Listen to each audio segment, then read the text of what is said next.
Listen, Jose's chat, Jose's followers, yeah, Jose's fam, peachy. we all have the 13. fattest asses, okay?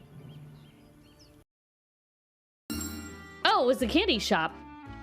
We went there with like one character one time. First try, obviously. You got it wrong 5 times. Stop! You're not supposed to keep track of this. What are you... This fucking man is shaming me. He's shaming me. Called out. Just like that fucking cat telling me to get good. It was another one of those moments. Shit. What do you want, dog? What do you want, Zoe? She's like, Mom, I heard that you were being called out in here. I'm here to comfort you. Shooting wild animals makes me think of The Lion King.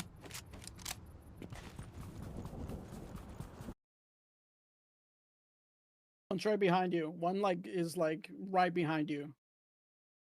He's dropping on your house. He's dropping on your house. He's on my house? Where? He's climbing in your windows. He's snatching your people up.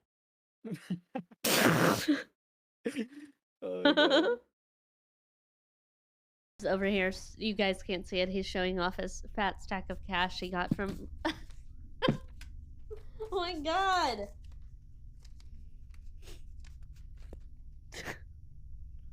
Wow! You literally made it rain. Do I owe you a dance later? Is this how it goes? Why are you playing the Titanic sound? Jacob, watch out behind you. I saw something. Yeah, there's like a... Oh, that's a chair. Well, dude, I thought it was moving. It's a chair. No mommy. Look at that. Oh Kind of hard. He got it in.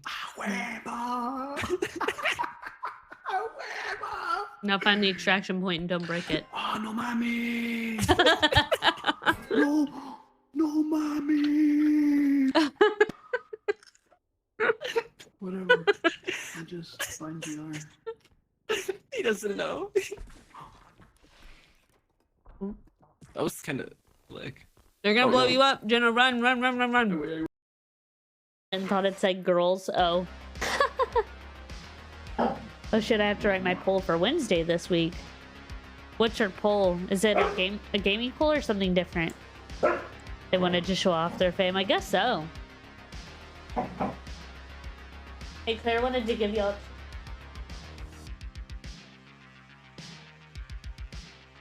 Yes, they wanted to give you a treat. Yeah. Good girl. It's a good day. So did someone else, George Batten, made this watchtower? Oh, just kidding. Stop. Norman. Now Norman. What's that flashy thing?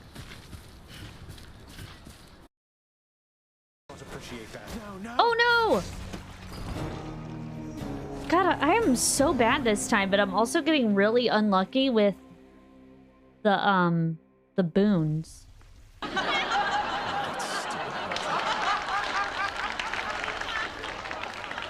Rude.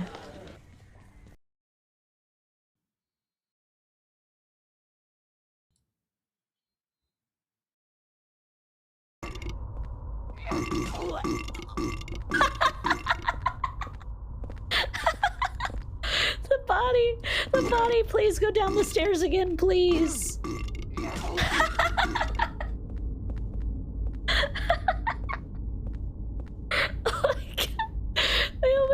Again, I'm crying. Oh my god, that's an actual tear coming out of my eye.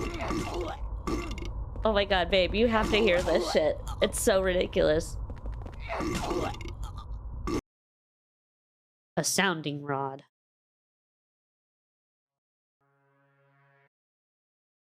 I am very partial to Lady Gaga still. I think she's queen, she's bae. You all know that I'm obsessed with her.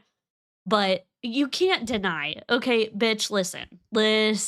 She had the stage, she had the vocals, she had the dancing, and not just any dancing. It was like really hard dancing and still kept good vocals. She had amazing background dancers. She jumped off the fucking roof.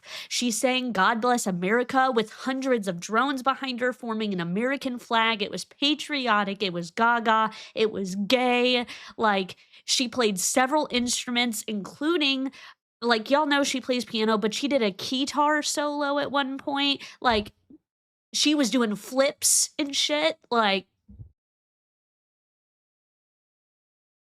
you don't see Prince jumping off the fucking roof and doing fucking flips and acrobatics. Nice. Let's fucking go. Third MVP of the night, baby. Let's go. Okay, now I gotta see if my highlight they gave me is my fucking... I hope it's that first one where I killed myself, because that was really funny. Okay, let's see. Hold on. Let's see which one they give me. I got it. Oh, no, they gave me the second one. Okay. I did it both times. Watch.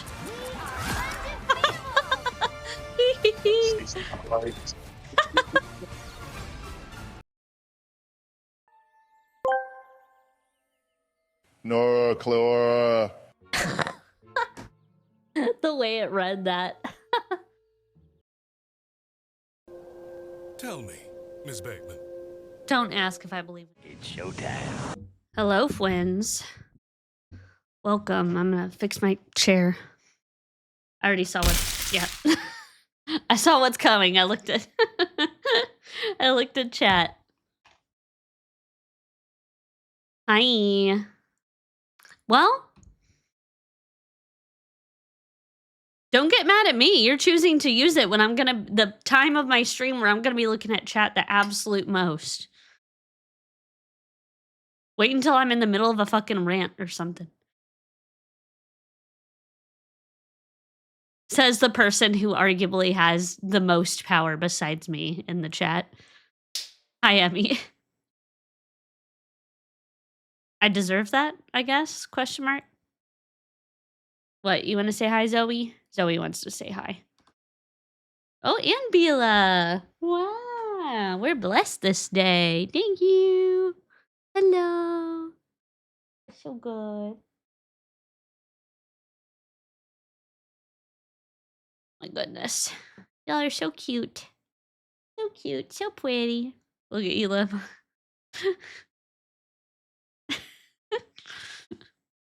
Puppies.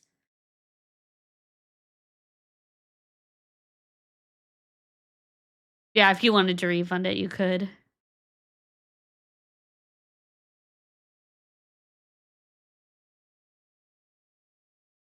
Just a reminder, Emmy, that's technically a bannable word on Twitch. Would it actually happen?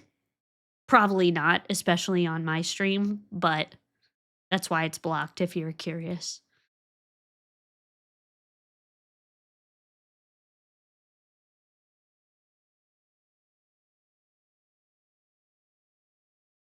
Oh, because it went through Tangia? Okay.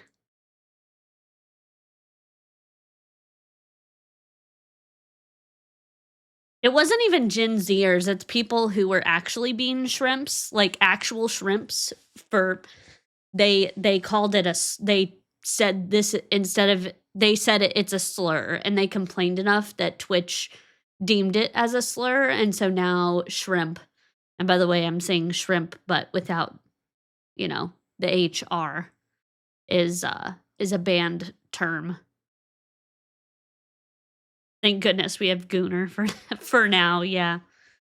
Yeah, people turned shrimp into a slur.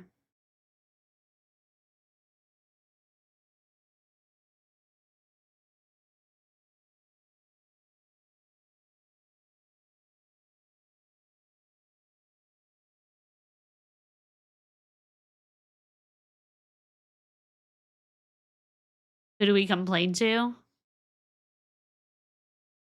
I mean, me, I guess. I don't know. Unless you're talking about Tangia, I don't know. You like this song? It is a good one.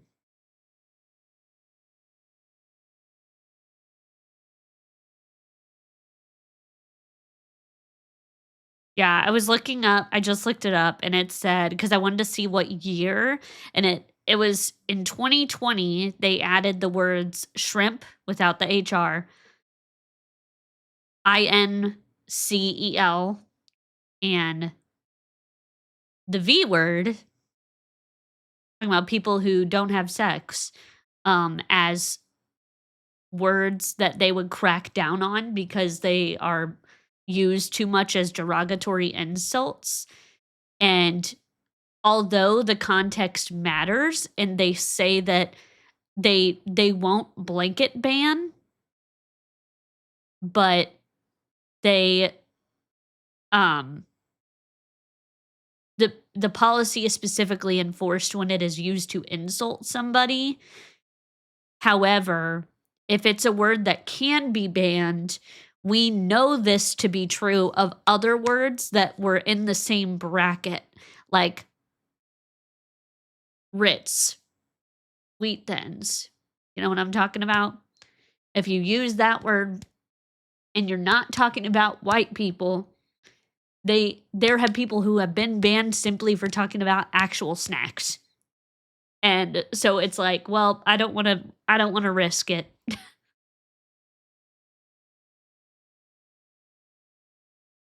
The Gooner. I got a large tattoo to this album on repeat a decade ago. I have no other association to it, waiting for them to ban the AIDS virus. Yes, saying VARGIN is bannable. Again, technically it is supposed to be only bannable if you're using it in a derogatory manner, but because especially in chat, I don't know how people are going to use it until they use it. Like Emmy in that context, that's not a bannable because she's saying it about herself. But if she was calling someone, like say there's somebody new who comes into the chat and calls me that, they could get banned for using it in a harassing way. Even though I don't care because I would think it's funny, that doesn't matter to Twitch. But also people could be using it in a bad way, talking about other chatters who they don't even know and just slinging around these words and actually trying to be hurtful. So because there's like because it could be used in all of those ways and it's hard to police it otherwise. Mostly because I have to, like, in order for me not to have that as a banned term, I would have to have someone who is so chronically in the fucking chat, watching chat constantly to catch that shit and take it out before I would have to worry about it. And that's just not the case. You know what I mean?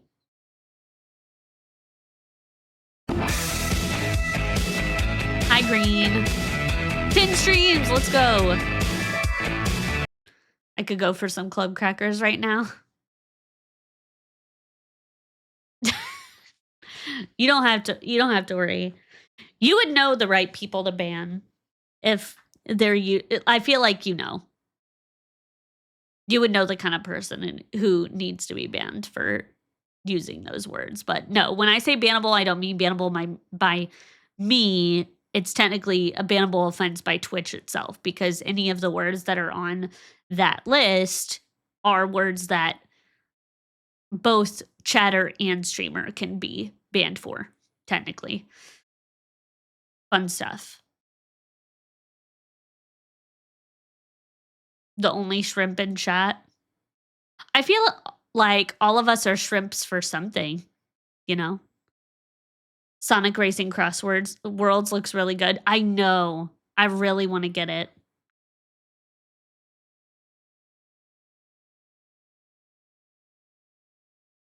Culture has it, and I have a few other friends who aren't on Twitch who have it.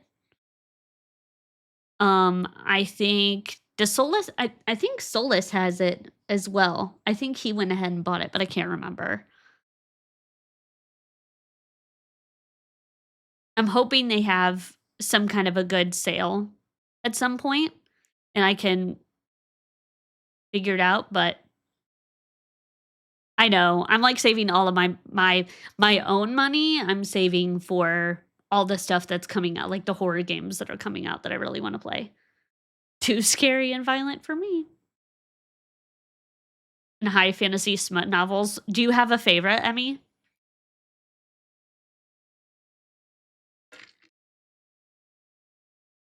Culture could never. Fun fact about Culture. I'm gonna make him poof into the chat by talking about him. Watch. I learned that Culture is not into high fantasy. He thinks Lord of the Rings is boring.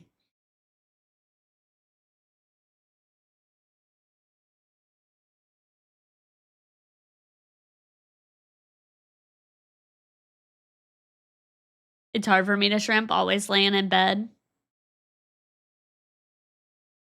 I tore through the hurricane words this week. I've never heard of that.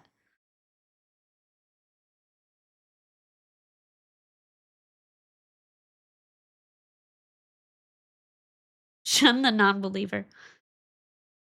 That one I have heard of. Court of Thrones and Roses. That one is mega popular.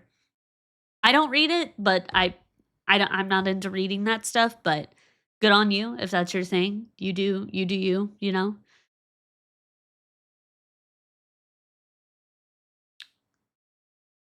The FMC is infuriating. FMC.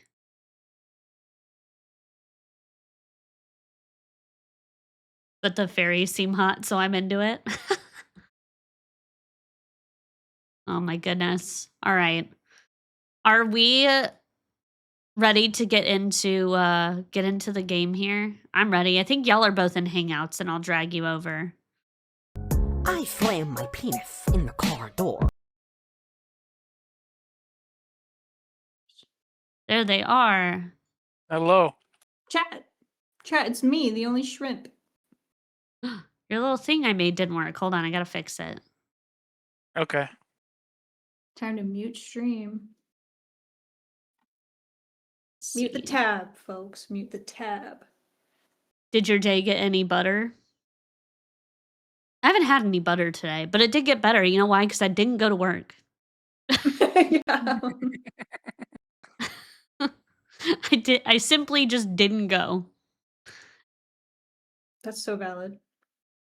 Yeah, I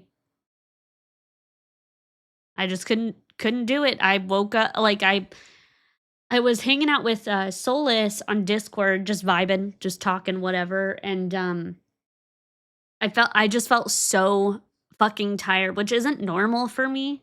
Like I do get tired and want to take naps after work, but like I felt so tired. Like I was falling asleep while talking to him, I felt like. And so I was like, I gotta go lay down. And so I did lay down. It was pretty early, but I was like, I feel tired enough I could sleep through the night. Absolutely not. I fell asleep and then I woke up and I fell asleep and I woke up. And at one point I like not to get too into the weeds, but basically the reason I took off is because at one point I just started like mental health, like bad mental health spiral, like where you're thinking about all the bad stuff. And I got really upset and like started to cry. And I was like, okay, I can't go to work tomorrow. Like, I just can't do it. Mm-hmm. Like if I get to that point, no. You've been dead tired this week too? Yeah, shout out to anybody who tries to make it into work. Let's see, Seaside override save. Hey, there we go. All right, talk Seaside. Hello. Okay, it works. Oh, I thought that was Mocha Bear. I have two bears in the community. Two prominent bears. Seaside is one and the Mocha is the other. Except Seaside is Patrick Star on Twitch, so. That's because of my name. Mm-hmm. It makes sense. It makes sense. No, not Seaside Hermit, my real name.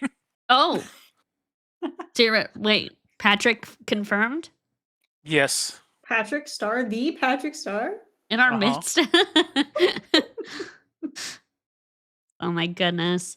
If y'all didn't see, we are going to be playing Monster Prom 3. Oh my god, shut up, Steam. God, jump scared. Dear Diary, shut up.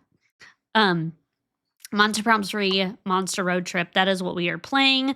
If you've never, I'm sure you've heard of Monster Prom, but if you've never played it, it's an indie dating simulator game with like light RPG elements. And it's very cute. I love the art. Thank you for that.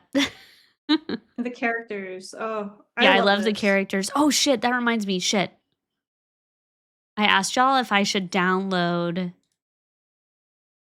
a specific character and I forgot to do it. Let me do that real quick. There's a spooky pumpkin girl and her name is Jacqueline and I really want to play her because yeah. Me playing base characters?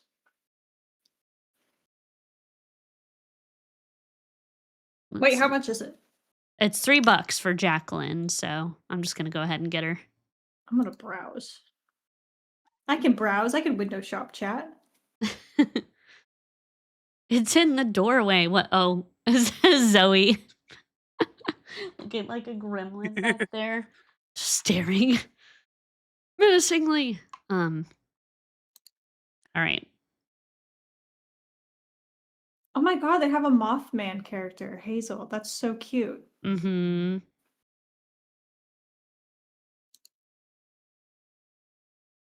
New DLC for Monster Prom has been added and will be installed with the game. Yay! Yeah, I think they're cat. Yeah, make sure it's specifically for Monster Road Trip because I think it has to be specifically for this game. But there was, I'm trying to remember. There's Jacqueline, Zoe. Zoe's like the kind of, she's like the purple Medusa-y type of character. It's like There's the Kraken. Glitch, that's kind of like, I don't know how to describe Glitch. He's like a void being. I haven't played one of the Monster Prom games in so long because I feel like when they introduce the character, they do a good job of like explaining it. But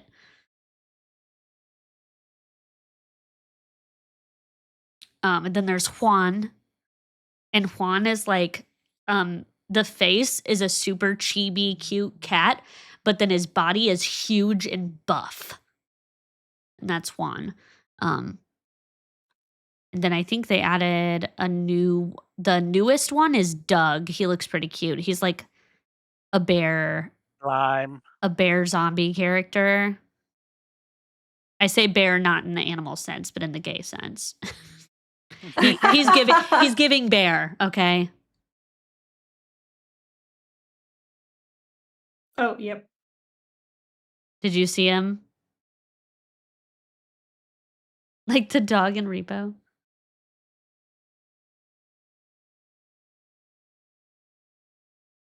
Miko. Yeah, she's going to lay down now. She went behind me. I don't know if you can. Yeah, she's in her bed, looking so cute. All right, let me. I'm curious how the multiplayer works on this. Yeah, I am too. It was pretty seamless. It just goes like a board game with rounds basically. Like I would take my turn, then one of you would take your turn, and then the next person, and then it goes back to me. Kind of. And then thing. we see everybody's scenes. Yes, everybody sees everybody's stuff. We don't do it all at the same time because you guys get to witness my Rizzler. Yeah, so my inner Rizzler. Talking obviously because this is, we want to hear everybody's like thought process. So do your best to like describe your what your thought process is behind your choices, or even if you feel free, if y'all have the chat open, if you want to ask chat and have their POVs or what they think they should do, feel free to ask. Streamer mode activated. Let's see. Okay. Then I'm going to move you guys over just a tad. Let me open the game as well. Do I want voices or do I want to make my own voices? The voices are usually short little clips. They're not the whole thing. Yeah, they're just little like sound effects and it's very minimal. So for the most part, you'll be, reading and stuff.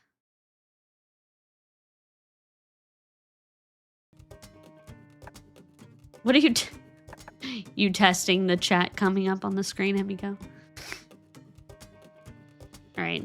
For right now, we're going to stay on the right side of the screen. If I need to move stuff around, then we will, just so nothing will be blocked. Hi, Gorzy. All right.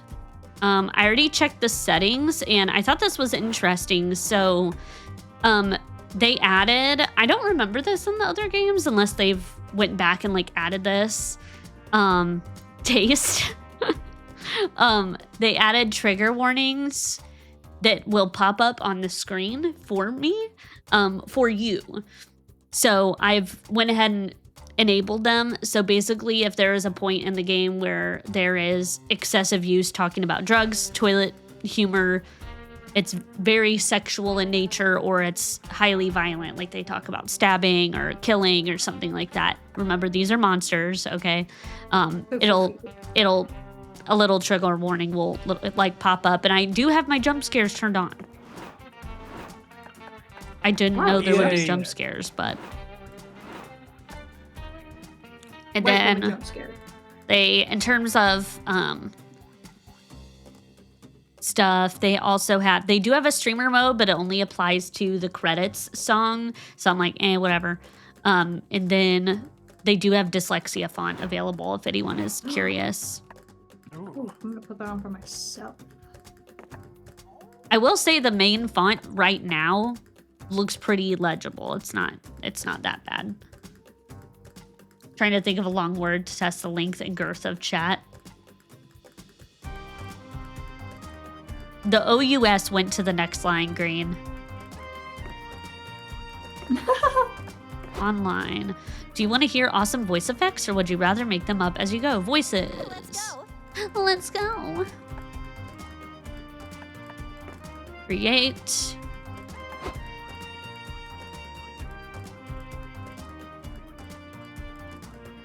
Remember to use external voice chat for top-notch experience.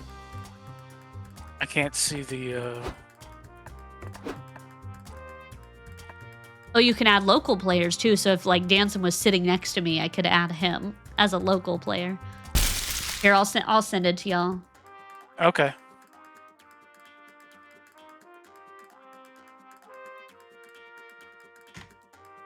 Thank you for the snowball.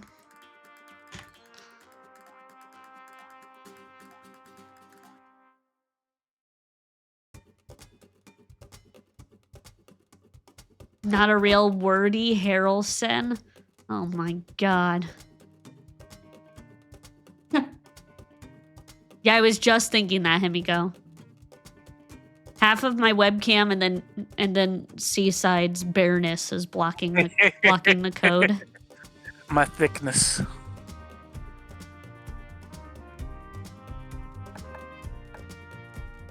All right. I'm ready. I'm Reggie. I think you have to click the face. Are you? There we go. What's your road trip style? Friend hugger. Play with your friends without anyone ending up with a failure or an MVP ending. No pressure. Road tripper. The true survival co-op experience, including a player performance ranking at the end. Well, obviously we're going to do that. Yeah, that sounds Yeah. Put us Easy. against each other.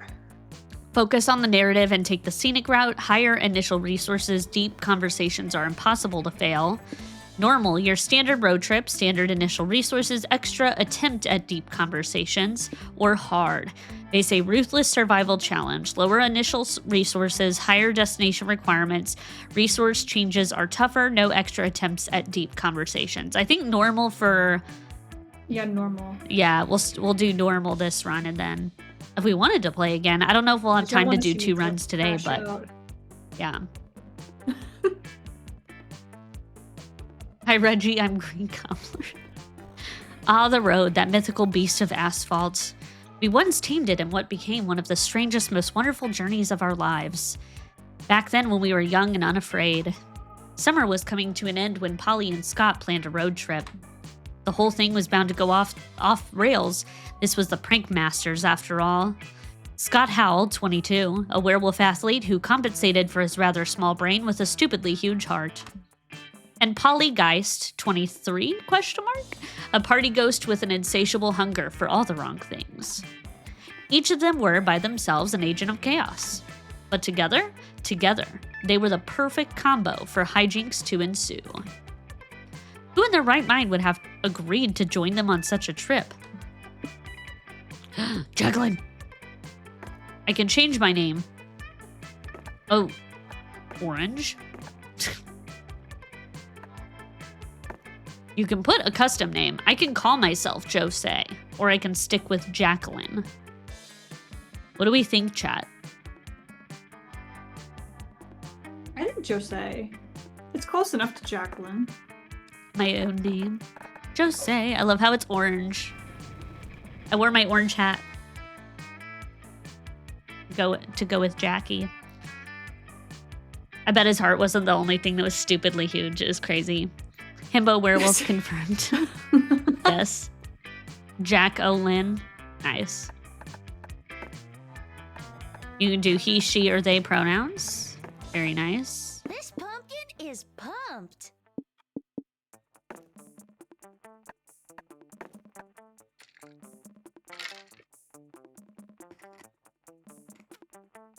Who is this? It just says not your turn on my side.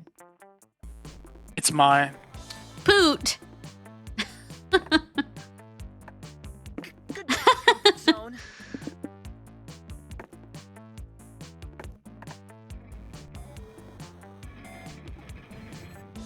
Not them picking the black characters for Black History Month. No slowing down, no turning back. I just like, she's clearly a top, y'all. Clearly. Okay, what kind of vibe? Oh, somebody else gets to pick the music. All right. Oh, I picked Poot Rave. he. Was the road trip a dangerous idea? Yes. Oh, you get to read because it's not my turn. Someone else gets to read. Oh wait, it's my turn. Oh yeah, we have to look at the bottom of our screens to know. Yep. Okay. Was the road trip a dangerous idea? Yes. Was it poorly planned? Yes. Did we do it anyway? Fuck yes. For in the end, we were young and unafraid, and we were ready to start. This probably drives like a tractor, right? Of course she has a southern accent because why would she not? Yeah. God damn it. I'm going to turn up that Country day. Hell yeah. All right. Okay, everything's a 10. 10 hype, 10 magic, 10 mind, 10 money, 10 soul, 10 stamina. Okay. So I can choose between a cheap motel or the used car dealership. So at the cheap motel, it's all unknown. But the used car dealership, we have unknown, a chance for money, and it's negative stamina. I like chaos. I'm going to go to the cheap motel. Yeah. In the end, it didn't even matter. Vera won't be there. Who knew the pumpkin was a Southern belle? You know? Finally, I could use some rest. Do ghosts rest? Not really.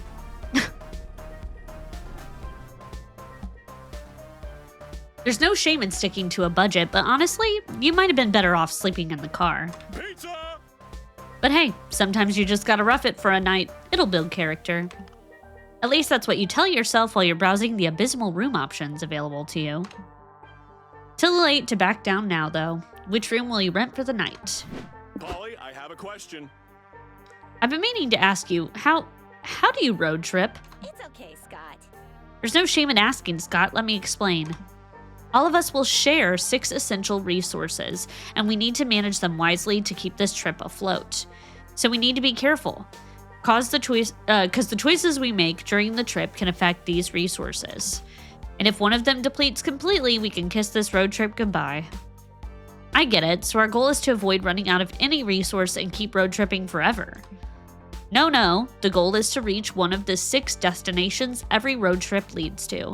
I have this travel guide that explains how each destination requires us to hoard a different resource. You can check said guide whenever you want. click on the destination tab to the right, or press E on the keyboard, or left bumper on the controller. Oh, you can play with the controller. Okay, it still has a question mark, though. So you don't really know. And you have to have 25 for all of them. But I guess once you know for future runs, I suppose. There you'll find... Yeah. Okay. There you'll find the requirements to reach a destination and win the game. Enough exposition, narrator voice inside our heads. We get it. Keep our resources far above 0 and hoard enough of one resource to reach a destination. So you have to get 25 in something in order to, like, win. If you know, you know. Wow. And we have time to date, chat? Yeah. Okay, chat. Do I want to go? It says the room that's just a hole in the floor. The haunted room where someone was totally... Okay, well, I'm not even going to ask you because I already know which one I'm going to pick. The room with only one bed. Well, at least that room has a bed, but I really want to go to the haunted room. Yeah. I feel like... And also, I'm a fucking pumpkin. You get to your room, it's haunted. Say what you want about this motel, but you can't accuse them of false advertisement. Oh my god, what is the voice of the fucking haunted TV? Does it sound like the thing from Jigsaw? Welcome to your room. Hope you don't mind if my fellow curses and I unravel your sanity tonight. Yeah, go ham. I'm already dead, so most curses don't fuck me up too much. You're not even afraid of spaghetti, Sergey, the Italian chef who drowned in the bathtub? He cursed all the faucets to only dispense cold, creepy pasta. Awesome, bro. Wait, we get a room with unlimited pasta faucets? This rules. Do any of the other appliances dispense garlic bread?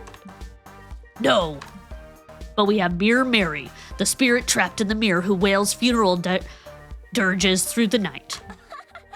Aw, sick. I was just saying I wanted to do 4 a.m. karaoke, but Jose said we couldn't if we didn't have backup vocalists. This is great.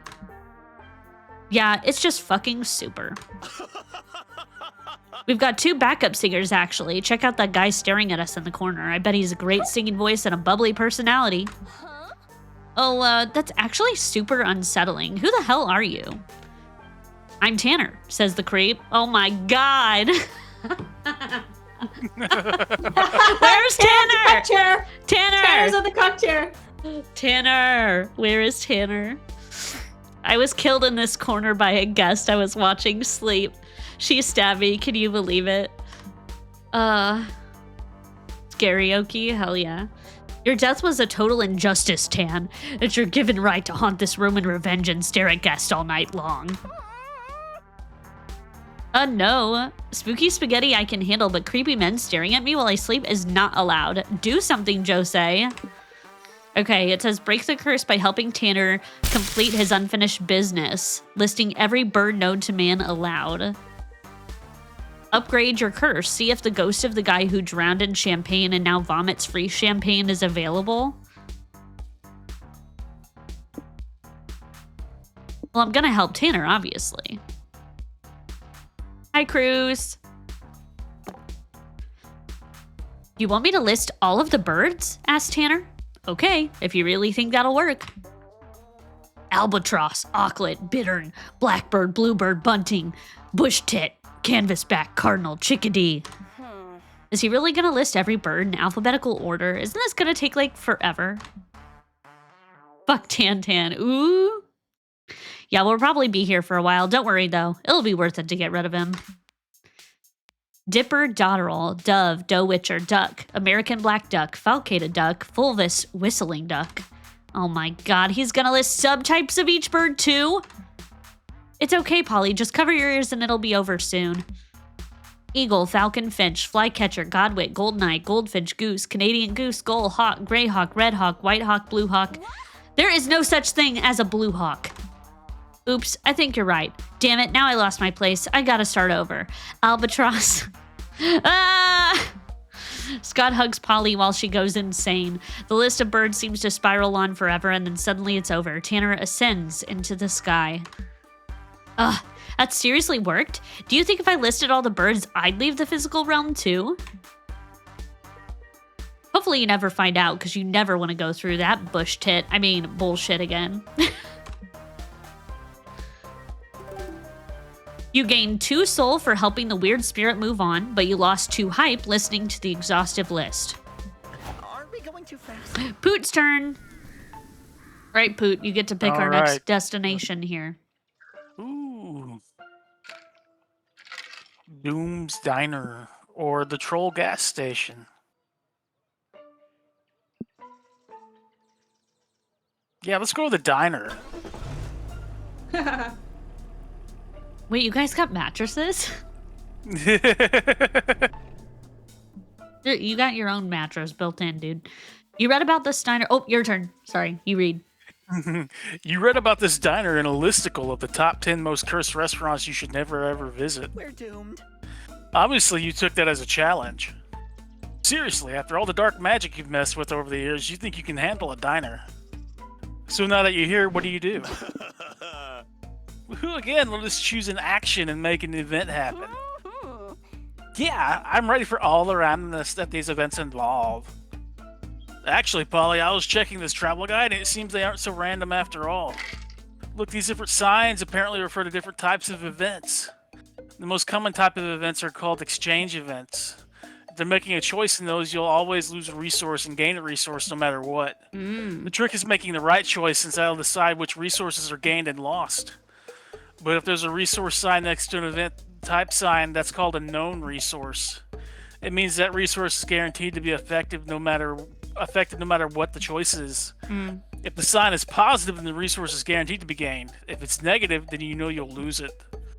Like, for example, if we see an action with this sign, we know we'll lose money here. Our choice will only determine which resource we'll gain. I love his face right now. That's not so bad. If we know losing or gaining a resource is unavoidable, we should be strategic about it. This all sounds very useful, but also like way too much pressure for fan favorite Polly to keep track of. Can we leave these decisions to you? Thanks. Order something, use the jukebox. These are all positive, at least.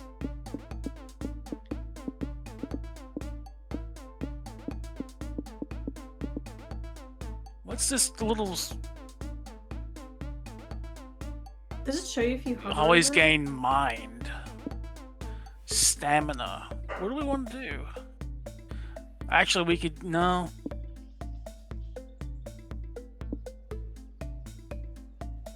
Do we want mind or do we want stamina? What do you guys think? What's the top one? That is hype. We did lose some hype. Yeah, but we'll lose something like... Yeah, we're not at like the critical point yet. Yeah. Probably let it go another round. Let's get stamina. Yeah, let's go order some food. I mean, we are at a diner.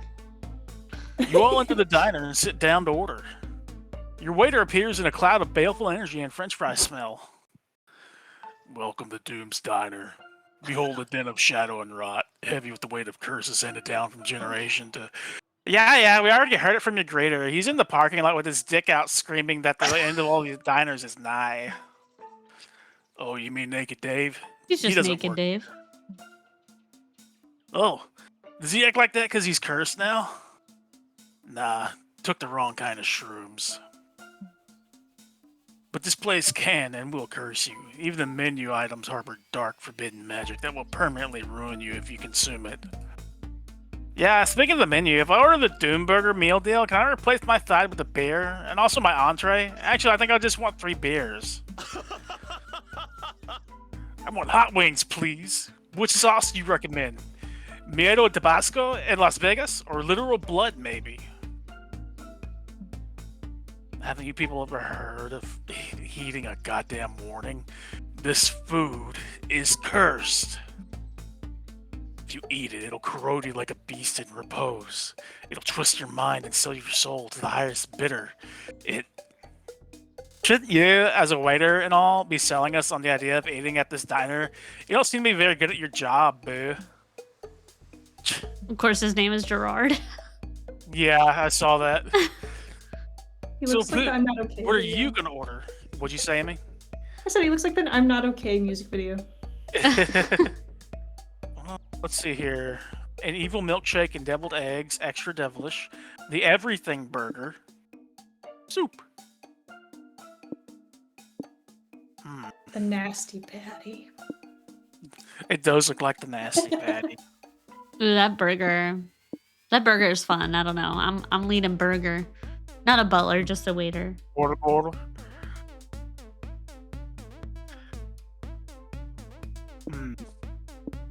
Let's do everything burger. Waiter. Do you even understand the danger you're putting yourself in? That burger has everything on it.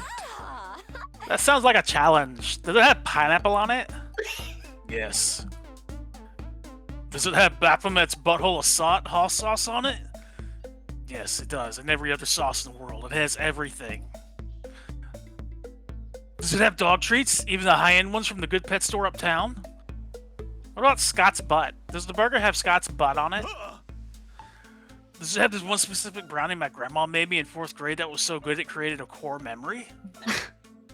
Yes, it has all that shit. I cannot make it clear that this burger has everything. If I bring you the damn burger, will you stop asking dumb questions? Probably not. But you can try. Gerard brings you the everything burger. You take a bite, and holy shit. It really does have all those ingredients Polly and Scott mentioned. Corzy. And many more. You gain +2 stamina. Yay. It even has... Yuck, are those pickles? You hate pickles. Damn, why you always forget to ask for no pickles? How can all these ingredients even fit on a burger anyway?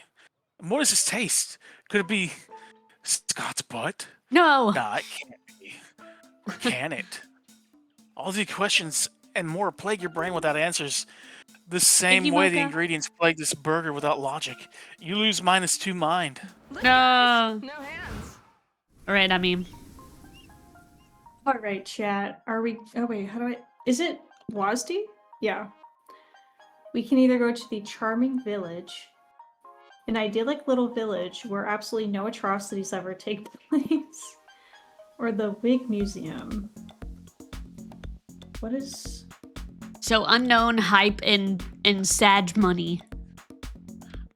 So we'll lose money going, which makes sense. We probably have to pay. Either way, we lose money. What does the evil horns mean, you think? It's minus soul, so we would be... Okay.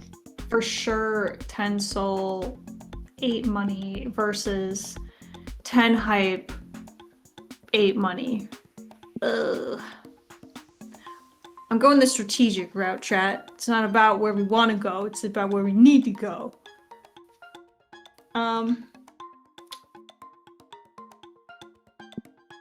I want to protect our souls. Corzy, have you played any of the Monster Prom games before? Oh shit. Oh, no! Whoa, I'm getting dizzy watching our resources go up and down. Aww. Yeah, man. Is it even possible to know where we're losing or gaining beforehand?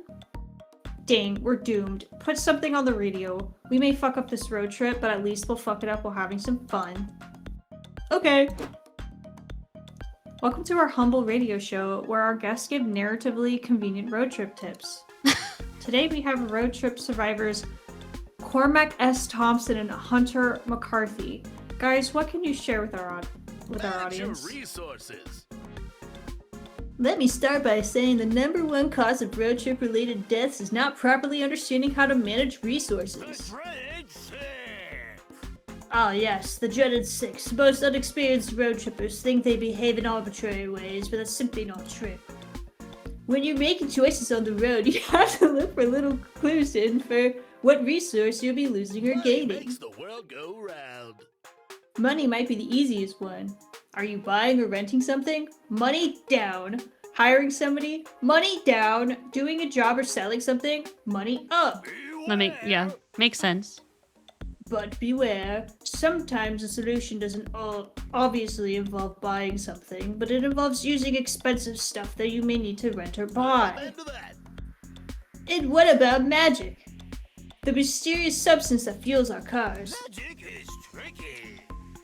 Magic is tricky, because sometimes you'll need to use it for spells, summonings, and curses, but that will mean lowering your magic and risking an empty fuel tank. And getting magic up can be quite hard.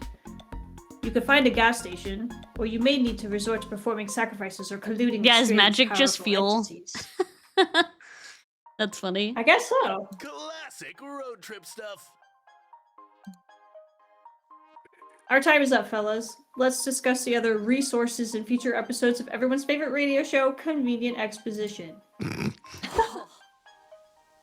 Whoa, that was stupidly convenient. Scott, did you take any notes? Nope. Well, I hope Emmy did. At least, otherwise we're truly fucked and not in a good way. Okay. I was way ahead of the game, Okay. chat. We were already metagaming. Wigs of every color, shape, and style from afro to updo are on display here. Wig to meet you, madam. You never knew there was Wig such a to rich meet you. history to artificial hair. There are plenty of things to check out at the museum. You decide to. Alright, what do we want? We would lose money at the gift shop. We would gain hype.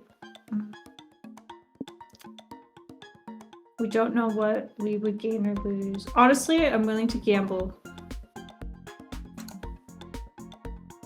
You, Polly, and Scott enjoy wandering around the magical wigs for the fabulous exhibition for all of 4 minutes. Okay, I'm tired of staring at the wigs. Let's try some on. Please do not try on the wigs, ma'am, says an employee, or we'll be forced to call security. If we can't try them on, can we at least eat them? I'm hungry, and the big powdered wigs look like cotton candy. If you eat the wigs, I'll definitely need to call security. What about this wig here? The sign says it has arcane powers incomprehensible to any mortal. I'm not mortal anymore. Let me comprehend them. The employee sighs and clicks a button in his pocket. You are all forcibly carried to the next room by security guards. This sucks. I mean, how the hell are we supposed to have fun in here if we can't touch stuff, eat stuff, or fuck around with forbidden magic? Great question. You don't know how much having fun in a museum by yourself, but you know a lot about bothering people who want to be left alone. You look around the exhibition and decide who to pester for your entertainment. Oh, this curious fellow who seems to be really into wigs. This dandy suave gentleman who looks quite heisty. Yes. Said gentleman moves closer to you, casually eavesdropping and fiddling with his attaché case.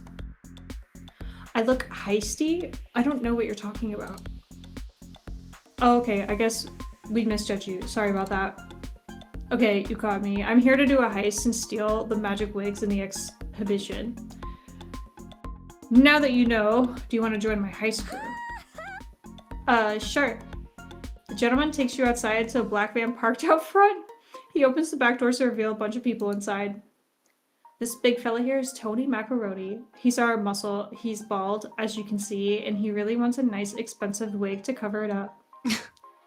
There's Miss A. Pier. Miss A. Pier, the master of disguise. She could turn into anyone. Her only weakness is not having enough wigs. Until today. And that's codename Hard Drive. They're our hacker. Also our getaway driver. We're a small team of wig heist enthusiasts, so we wear multiple hats. But soon we will wear multiple wigs, and the magical wigs we steal today will be the crown jewel of our collection. Once we've harnessed their power, we'll be able to steal all the wigs we want. Go team! Solid team, bro! What's the story behind your wig obsession anyway? It's all part of my mysterious past. Wig-wearing femme fatales fill my backstory. But that won't be fully explored until this heist sequel. Anyway, as for you two, your codenames are Big Puppy and High Spirits. Nice. And you will play the vital role of being the distraction. Nice. Lit! I'm really good at being distracting. I have pom-poms and confetti grenades in Scott's pockets whenever you're ready to go. No, your job is already over. You see, I needed you to help me distract the audience while the real heist leader finished grabbing the goods. The suave gentleman takes off his hyper-realistic silicone mask to reveal Miss A. Pier! Gasp! The real leader jumps in the back of the van with the bag full of magical wigs. We couldn't have done this without you. Here's your cut of the spoils. and a burner phone. We'll be in touch, hard drive. We're ready to go. Hard drive speeds off as the leader shouts, "Arrivederci" from the van. Yay, we did it! I mean, I didn't really do anything, but somehow we did it anyway, which is the best way to do stuff. You lose -2 soul from committing a crime, but gain 2 Makes magic sense. from the magic wigs. Duh. Let's see if I remember how this goes. Oh, thank God. All right, a We got fuel. dungeon. Ooh. Septum Ring Theory dungeon or business big money over here? I mean, I'd rather go to the dungeon.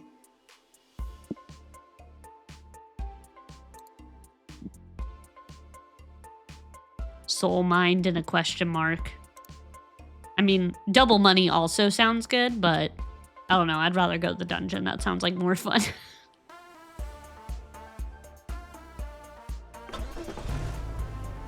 Ooh, kinky.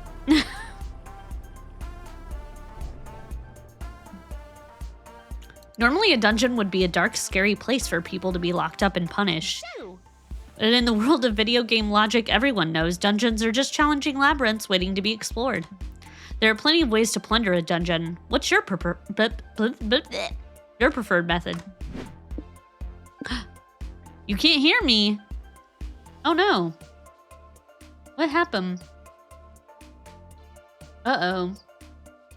It says I'm muted, and I don't know how I did that.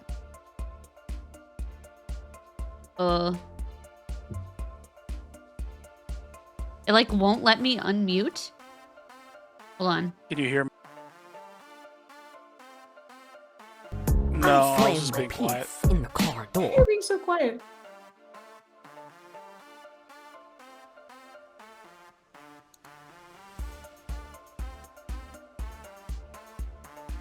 Why is it? You're currently muted. I see that. How do I unmute? What the hell? Dude, Discord's being very strange. Can you hear me? I can hear you, yeah.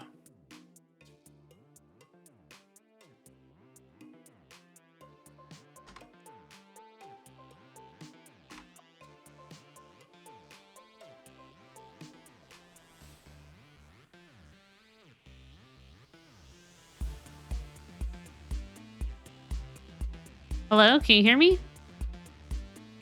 It shows that I'm muted, and... What the hell? Yeah, what the heck? I don't know what's going on. That's so strange. Alright, sorry, y'all. Hang tight for a second. Oh wait, I guess I don't need to type. Chat, Jose, I can only hear you when I unmute stream, but I don't know what to do about it. Yeah, hold on. I'm trying to see on my end if I can...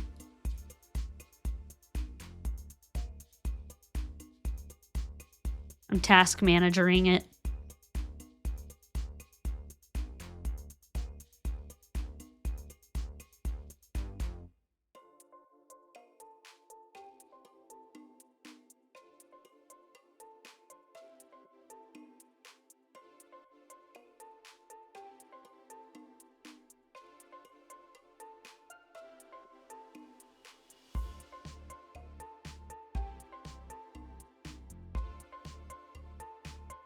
All right, can you hear me now? Yeah, I can hear you. Okay, yeah, it was weird. So I hit, my Stream Deck has a mute button, and as Danson always loves to fucking do, he was talking to me, and I didn't want to be rude by having him talk over Emmy while she was narrating or whatever. And so I hit my mute button, but apparently hitting the mute button for my mic, I guess it has to be a bug, because this has never happened to me, that because I hit the mute button on my Stream Deck, it caused me to be perma-muted on Discord, and even like pressing the button to unmute and everything, and also jumping out of the voice channel and coming back, nothing would work until I had to completely task manager it, like take it, remove the program, like completely close the program and come back in order for it to be... Yeah, it was weird that the icon didn't show up on Discord. Yeah. Anyway, sorry about that, guys. It felt like a soliloquy chat. All right, what do you want to do? Fight the dungeon boss. We don't know what we will gain and lose. If we're fighting a dungeon boss, I could only assume that we're gonna lose stamina, but then we would gain something. I'm not sure if it's soul, money, possibly mind, but that's only if we win. But would definitely, I would guess, lose stamina. Grinding experience, we gain soul, probably lose stamina, I'd imagine. I feel like all these we're gonna lose stamina, but then we would gain whatever it says Soft here. puzzles might be something else. Wait, what are we gaining? Mind. With puzzles? Puzzles, we gain mind. Experience, we gain soul. Do we want to gain our mind back, or? It seems like we're gonna lose stamina no matter what. That's kind of how it seemed. Maybe not with the puzzles, but we're getting our mind. What? Ad break coming up, chap. Maybe we lose hype because it's boring. Maybe. I'm actually thinking grind just because we would for sure recoup soul, which puts us in a safe place. That's true. Time to get your RPG on. You suggest grinding this dungeon for experience points. Muscles! I love being on the grind. Let's do it. Mama like it. I love grinding too, so this should be fun. Not the right kind of grinding, but it's too late to explain. You're surrounded by slimes to kill. Time to grind for XP. You get to work slaying slimes. You'd think this would be a difficult test, but these slimes are actually stupid easy to kill. They practically explode at your touch. In fact, you kill a couple just by staring at them really hard. What the fuck? This feels so mean. I don't like killing slimes. Why are we even doing this to them? I think we're supposed to gain experience from this, which is important for something. If this is for experience, it's not a good experience. The slimes don't deserve to die. Just look at the little guys. They're beautiful. That looks almost AI generated. Sure. The fact that they painted that. You're right, Scott. This is cruel. These slimes were just chilling in this dark, homey dungeon before we started slaughtering them. As you stand around contemplating your heinous actions, the slime in front of you throws itself onto your sword. Oh my god. Help! No, stay with me, little slime bro. Let me heal you with the power of my hugs. Scott hugs the slime so hard it explodes. Oof, the price of never skipping arm day. I don't get it. Why don't they even try to protect themselves? I think these slimes have gotten so used to adventurers killing them for XP that they've evolved to think their only purpose is to be killed for XP. Aww. That's terrible. Can we try to teach the slimes a new way of life so they won't exist to be slaughtered anymore? Hi, Rob. That sounds more fun than tediously spilling slime blood all afternoon. How do you improve the slimes' lives? We can teach them karate. They'll acquire confidence and self-esteem, value their existence over giving XP points, and they'll be able to kick adventurers' asses, so we're making them stronger. If their main purpose is giving adventurers experience, help them open a high-end restaurant. It won't sell a meal, it'll offer an experience.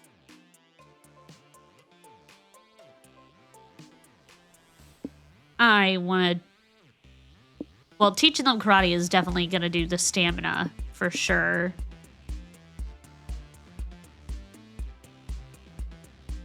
The restaurant thing, I would assume it takes money, yeah.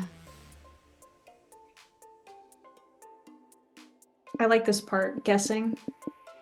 What'll be affected. I'm gonna teach him karate. That's a great idea. I could totally teach karate to a bunch of slimes. Hi-ya!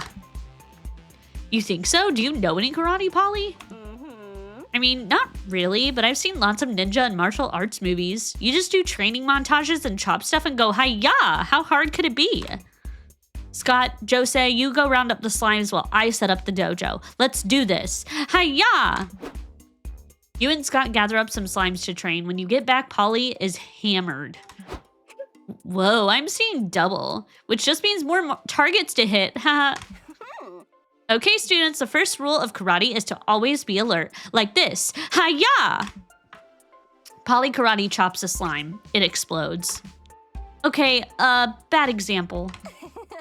Let's do some chopping exercises. Scott, get us some wood to split in half. Hi-ya!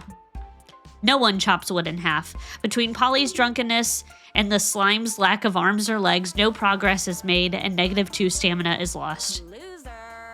Come on, you stupid slimes. You're supposed to be karate masters by now. How else are we gonna get black belts and defeat the rival dojo? Ugh, this is taking too long. Scott, hold my beer. I'll just do a training montage to speed this shit up. Polly starts doing some nonsensical martial artsy moves while humming Eye of the Tiger. This is not a training montage. Oh, isn't it, Jose? Isn't it?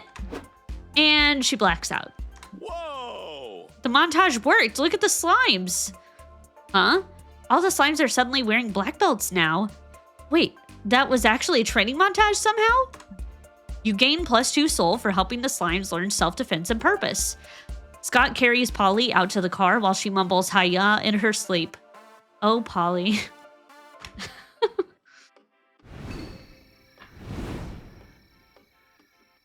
Good, I needed some hydration. Finally a place to rest. Even this spectral booty needs to get some sitting after so much shaking. The guide says there are several rest stops like this one. We should be able to reach one like once a week after visiting 4 locations or so. Let's go, Scott. That sounds good. Let's go chill on those benches, Scott. As your friends leave, you realize you don't want to rest because you're utterly addicted to making choices all the time. And this rest stop is no different. You quickly assess the many, well, 5 things you could check out around here. But beware, with the exception of the car, each choice can only accommodate 1 player. It's first come, first serve. Now go and see what the different spots do.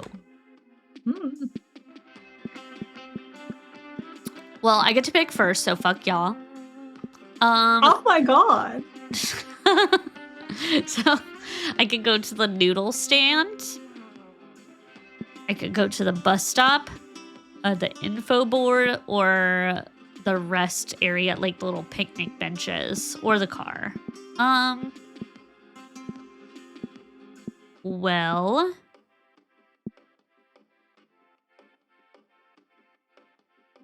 I don't know, chat. I don't know which one should I pick? They don't give us, like, they don't seem to give us passives. Like, they don't tell us what each of them do. Yeah, that's usually the case for this little mid. Clorzy says noodles. Okay, noodles. I'm not sure where to go. All right, Poot. Oh, goddamn. Goddamn. Info. Let's get some rest. Welcome to the bartering stand, where you can barter with little trinkets and manage your resources a bit. Each trinket is tied to a resource. You'll lose the resource tied to the trinket you give away and gain the resource tied to the trinket you take. Also, Noodles is here, but I don't know if that's a good thing. Bartering? More like boomerang. Oh no, he sounds like Meatwad. I can't do that. I wish I could do that voice, but I can't. Welcome to Noodle Swap Shop, where friends get a discount and cops pay double. Hell yeah. But you're neither of those things, so let's settle for a regular price, yeah? Elisa. For me. Who's subbing? Enter! Thank you. Hi, Enter. Thank you. Intercharismatic just subscribed. I owe you a Valentine. I'll have to make it on Friday stream.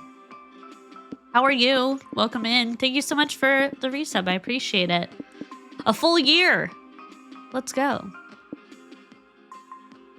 Oh, Zoe wants to say hi to you also. Did you want to say hi to Enter and everybody? Oh. Hila's been coming in the room a lot more often recently. Come here, Sissy. Yay, puppies. Oh, and Corsi wants to give him a treat. Sorry, Emmy and Seaside. No worries. It's dough time. Dog crunchy treat time. Yum, yum, yum. The teeths. Yeah. She's showing them teeths. So gross. All right. Does it tell you what each attribute is or no? Okay. I think we just have to guess. How to road trip, I'd assume, is maybe magic. So this is what we would lose. Snacks. Probably stamina. Stamina, yeah. Someone else's credit card would be money. And then the postcard is like soul, maybe? I think it's a good guess. We want to hang on to soul.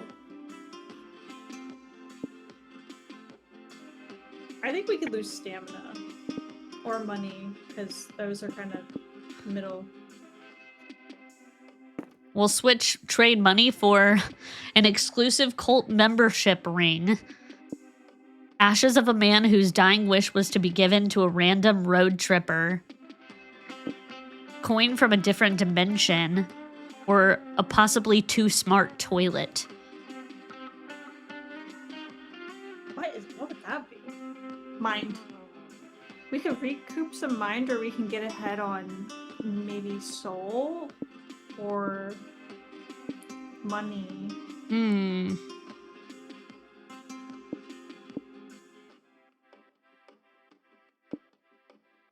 I like the idea of creating some distance.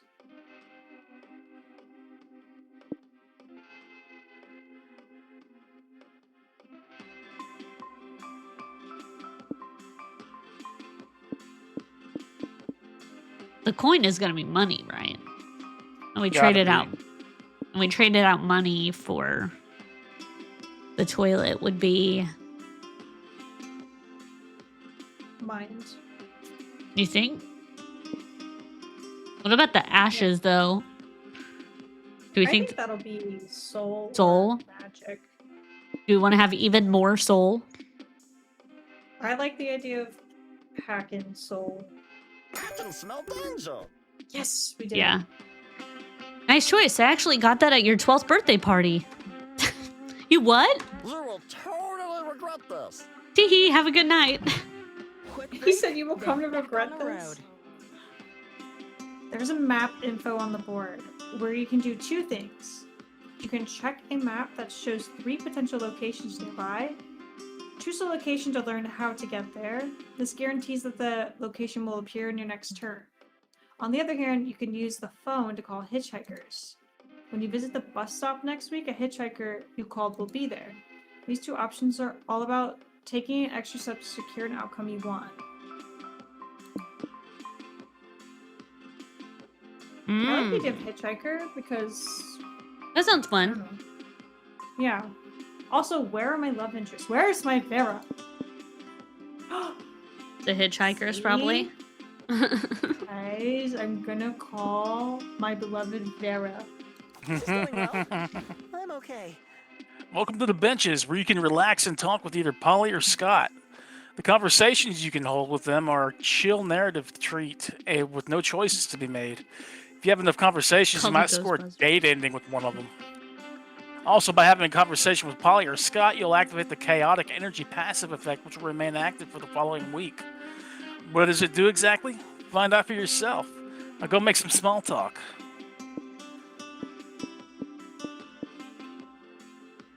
I love For 1 Scott. week, all resource gains and losses from location events are increased by 1. For 1 week, all resource gains and this is the same. My vote is Scott. I love Scott, but they're both fun. I like your voice for Polly. Yeah. You like my voice for Polly? She got a Dorito on her neck. Dorito necklace. That's what's up. Snackies for chat. Corsi says Ghostbusters. Yeah, for who to call. Oh.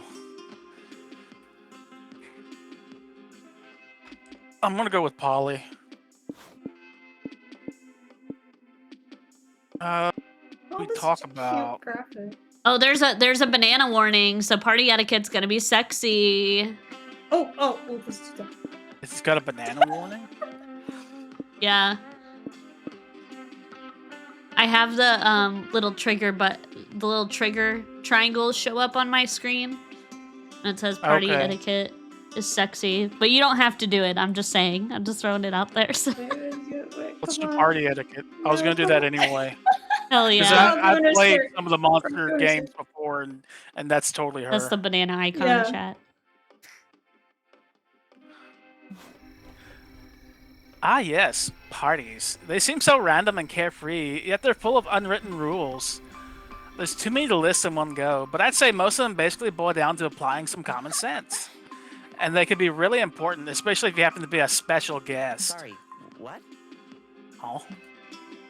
Special guests are party people and creatures of the night. No one knows how they got to the party. Maybe they're a friend of a friend of a friend, or someone who heard about the party from someone who's not even there. Sometimes a special guest could be a total stranger who just sort of joined you while they were doing an after party. If random people you choose to open your doors to, basically. If one night you find yourself being a special guest at someone's party, please behave. Some special guests end up being lifelong friends, some end up being one-night friendships, and some end up being a general nuisance. One time at an after party, we had someone I've never seen before asking if he could lick my feet. He was polite about it at least, but still creepy. At some point, he threw his underwear off the balcony. To this day, I have no idea what the plan was there. Maybe a bold... Now, there's no going back in his nakedness? I don't know. Yikes. Big yikes. Yeah, and it should be so easy. If a stranger invites you to their home for an after party, maybe don't be a dick. If you can do that, chances are you're already following party etiquette. Dang. Anyway, don't worry. You and me can go partying soon, and afterwards I can properly introduce you to an after-party culture, yes? It's a date.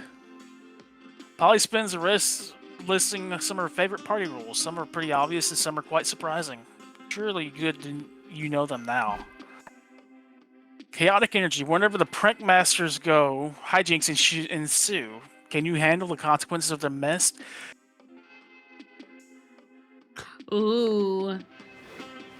All gains and losses are +1.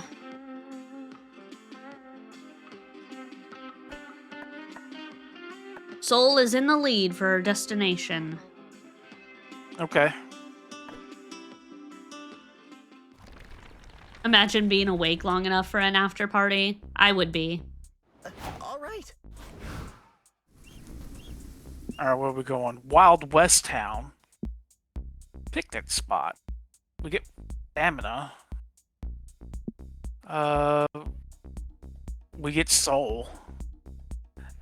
And gas. And magic. What y'all think, Wild West Town? This town ain't big enough for the two of us. I would be down for Wild West Town. I just finished A Ghost and my eyes are closing.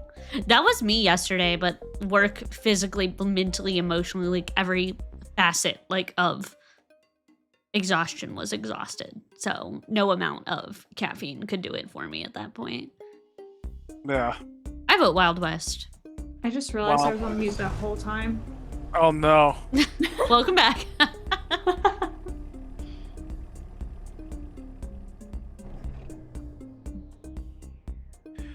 Welcome to the land of 6-shooters, outlaws, and wild stallions and 10-gallon hats. Wild stallions.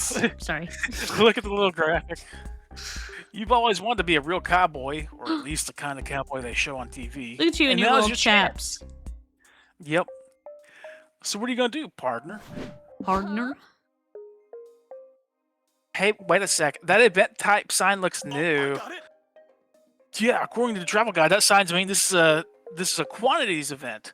They work a lot like exchange events. We always lose and gain equal amounts of resources and have to guess which resources are tied to each option. The main difference is the amount of resources that are affected by each option differ. They can be affected by a bit, some, or a fucking lot. Scott, you never swear. That's how the travel guide phrased it. Dang. So what this foul-mouthed travel guide basically says is that we can choose to play it safe or go bonkers. You already know that what Mama would choose, Poot. But this one's up to you, Boo. Go for it. Okay, Drug warning on visiting the horsies? Question mark. Ivermectin? Duel at high noon. Ivermectin. I'm gonna stand up. So we would for sure get magic. What's the second one? That is soul, I think. We would lose soul. What would Mama It would boost choose, soul a little Poop? bit. Yeah. She would definitely go to the. Well, no, she'd probably go to the saloon. I like the horses. Just Yeah, I like 'cause the horses too. We're because leading we with get- soul, so we might as well random. Why not? Let's go drug up some horses. Hell yeah. You decide to visit the horse stables. You're always down to see some cute animals and indulge your inner horse girl. Oh god. Polly, listen. Look, Polly, this one likes me. You can see in his eyes that he really loves my head pats. Totally. You can always tell what a horse is thinking when you look into its eyes. They're the big derpy windows into its soul. Like, I can tell this one really wants to bite of my pocket. Do you smell the ketamine cookies in there, big guy? What is your horse thinking, Poot? There ain't no thoughts behind those eyes. You look into the eyes of the horse you're petting. At first, you don't see anything, so you really squint. And then, you can envision the horse wants, its desires, the thing it craves most in the world. And it craves violence, arson, bloodshed. So much bloodshed. Nick Boot. The horse says with its eyes, burn down the world, commit tax fraud. It is your destiny. Oh, look at her outfit. here's the worst Slay. thing, bro. Yeah, I like both of them. Wait, she looks like that Scooby-Doo movie. Oh, yeah, The Scooby-Doos with the the kind of aliens? hippie bitch, yeah. Yeah, that's what she looks like, Jeff. Are you still standing there? The horse's eyes demand. Why haven't you committed tax fraud yet? As your horse overlord, I command you.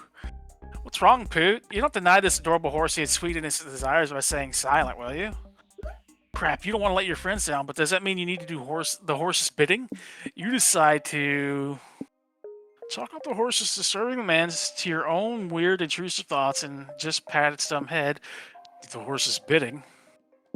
So does Pledge that... yourself to your new horse overlord and do whatever he demands till the end of your days. What do you So think the that would 3 cost arrows, us? does that mean like max chaos? Like we would get whatever resource It's gonna be is really depleted good. or given. I don't know if it's good. It could be like mega bad as well. I think it's bi-directional, right? Or is it good? So I'm guessing. We don't know. Yeah. I'm worried it's gonna be like triple loss. I don't know. When I play games, at least when I play Monster Prom before, maybe this is bad. I go with my gut and I don't think about the resource part of it, but this one seems to be a lot more resource driven than the other ones were, that's for sure. Yeah. The I don't others know. were just, stat based on your decisions. Yeah, something goes down and something goes up. The 3 options are just magnitudes. Yeah. So I guess the Yeah. thord one would be like, it's either I'm worried going up about or down losing by our a lot. soul. Okay, so yeah, it's just being about how much risk taking do you want to do. Pledging yourself to a horse overlord. If it had to affect something, Either I our feel like mind or that. our soul. Yeah, it could Okay. affect money or soul. If you're pledging yourself, it could make our soul tank, but it could also make it go up by a lot. I don't know. I would just say I'm go worried with your. about I would say. tanking our mind. I would say go with your gut. What's ball? Okay. Oh my god, we're falling. Fuck it. You hated being in charge of your own life and decisions anyway. Might as well turn over your autonomy to a fucking horse. No words are spoken, but the covenant is complete. You stare into its eyes and sign your mind, body, and soul over to this horse. What? Polly, does Poop seem like a husk of his former self to you? Nah, he's always making that face. Do you have the He eyes probably now is too? something huge to make that horse happy. Good job, Boo. You go about your life pretty much as normal after that, but every once in a while you pass a stranger in the street and their eyes are as empty and soulless as your own. This is comforting in a way. It's good to know who your allies are in the hive mind of horse. The horse rewards you for your loyalty. Oh, let's go! Being in its fold grants you 2 hype, +1 money, and +1 magic. But you also have to commit several atrocities on its behalf. Theft and tax fraud, stabbing yourself in the leg for laughs. Your new life... Okay. Your new life of horse crime takes a toll on you and you lose 3 mind and 1 soul. That's not too bad. No. We gotta protect their mind soon. Yeah. Finally, my turn. Emmy's turn. Alright. Yo, fortune teller. We have the fortune teller, which we can get money minus soul minus money. Ooh. We have plus soul plus magic minus height. Not seeing anything. No metagaming. Fortune teller. I want to see the low budget reptiles. It'd be great if something random happened right now. Like, I would say if we're at risk, like, I definitely still want to plan. I'm not saying we shouldn't. We definitely can. Because we don't want to, like, ruin a run because of our, like, resources or whatever. But if it's kind of up in the air about determining, rather, you know, than just kind of go with whatever you think is more fun. You know what I mean? I at that agree. point, Like yeah, it seems control. Yeah, there's some of the stuff that's pretty up in the air, like, you know, like we didn't plan on stopping again just now, you know? Me fishing for some mind. Hey, Polly, look what time it is. Oh, fuck yeah. Put on the radio, Emmy. Why Turn do I that get shit them up. again? Welcome back to the Convenient Exposition, the radio show where our guests give narratively convenient road trip tips. Mr. Thompson and Mr. McCarthy. I also forgot the voices I did. Can you tell us about the mysterious resource known as stamina? Ah, stamina, the fuel for our bodies. Yum. I guess I can... Let me make up something. Getting stamina up is simple. Eat stuff, stay hydrated, and get some rest. This is important since arduous activities such as exercising or having intercourse will eat up your stamina. Fuck. Vera, my love. Throwing your food away or using it in ways that don't involve eating it will also lower your stamina. Not if I have sex first. Cormac, something you said about stamina reminded me of mind. It takes an experienced road tripper to differentiate how resting raises your stamina, but relaxes your mind. Wait. Relaxing raises your mind. I have dyslexia, Chad. You're spot on, Hunter. A strong, relaxed mind can save you from succumbing to road madness and what to this day I suspect is an ancient deity preying on mortal psyches. Relaxing and finding enlightenment will keep your mind up and so will strengthening your brain by learning new things. But if you overtax your brain, you may actually risk lowering your mind. The mind is a dangerous thing. Anything that strains your brain can result in mind loss, from trying to comprehend the incomprehensible to getting anxiety-inducing situations. Yeah, using your brains a lot. You betcha, says the radio host, even thinking a lot for too long, like myself after this very edifying rumination, which is why we'll stop the episode right here. Cormac S. Thompson and Hunter McCarthy, everyone. Applause. Thompson and McCarthy, am I right? No, I haven't. I have no idea what you mean by that, Scott. Me neither, Polly. Me neither.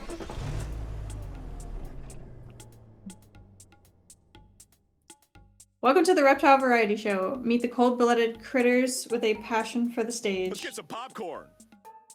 There are a few performances scheduled for the day. Which show do you want to see? Ooh. Right. We have Plus Soul. Charming Snakes. We have Plus Magic. Crocodile. Minus Hype. Oh, gain something else. I love improv, though. Yeah, I was gonna say that sounds great. Improv iguanas, everyone. You settle in to watch the pinnacle of modern entertainment. Low-budget improv comedy. 3 iguanas come out on stage. Oh my god. Welcome to the show, guys. We're gonna start by drawing a scene from a hat. And that scene is a pirate ship. You guys see that? It's Lizette instead of Gillette. Uh-huh. A best a lizard can get. Irving, that's not the scene we practiced. We were supposed to draw a rom-com scene. Oh no, you're right. I really messed up. Guess we'll just have to wing our improv. Oh lord. Our We sure are on a pirate ship right now, and I'm the pirate captain. You can tell by my accent and my hand covering my eye in place of an eye patch. I don't get it. How is a hand an eye patch? I don't understand the scene at all. Oh no, Irving. Our pirate Irving. There's a storm coming. No, there's not. It's a clear and sunny day.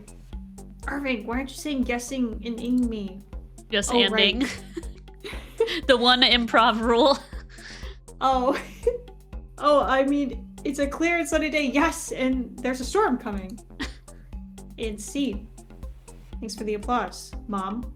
Now we're taking audience requests. Pitch a scene, any scene, and we'll create it with the power of improv. I mean, go suggest something entertaining, please. I'm literally dying. Oh, -3 hype? Jesus Christ. -3 hype itis right now. Remember, we have our let's just- chaos. let's We see. have the chaos because of chatting. So Yeah. it's affecting us extra. So we were gonna lose 2 hype before. God damn. Yikes, that's just contagious. What do you pitch to improv iguanas to save the show? Alright, so we have the scene is a group of very good improv actors who feel truly beloved by their audience, realized in their careers, and finally accepted by their emotionally distant parents. Or the scene is a group of iguana actors in a dystopian future where the actors pay their audience. That'll. So we would get Probably money give us that money. way. What do you think the top one is? Mind? Mind. I'm thinking that's going to be mind. I think we need whatever this is. Yeah, I think we need mind. Hopefully it's positive. Okay, we mind. can do that. Hey, good actor Irving, what are you doing today? Not much, just reheating some 3-day-old ramen because I can't afford groceries again. Haha! Too real. Don't give up, Irving. The world may not appreciate you yet, but you are a good actor. Get out there tonight and show him who's boss. Irving then takes the stage and starts performing as a good actor. He's telling the worst jokes you've ever heard, but at least he seems more confident about it. You're amazing, good actor Irvine. Look around, the crowd loves you. Yes.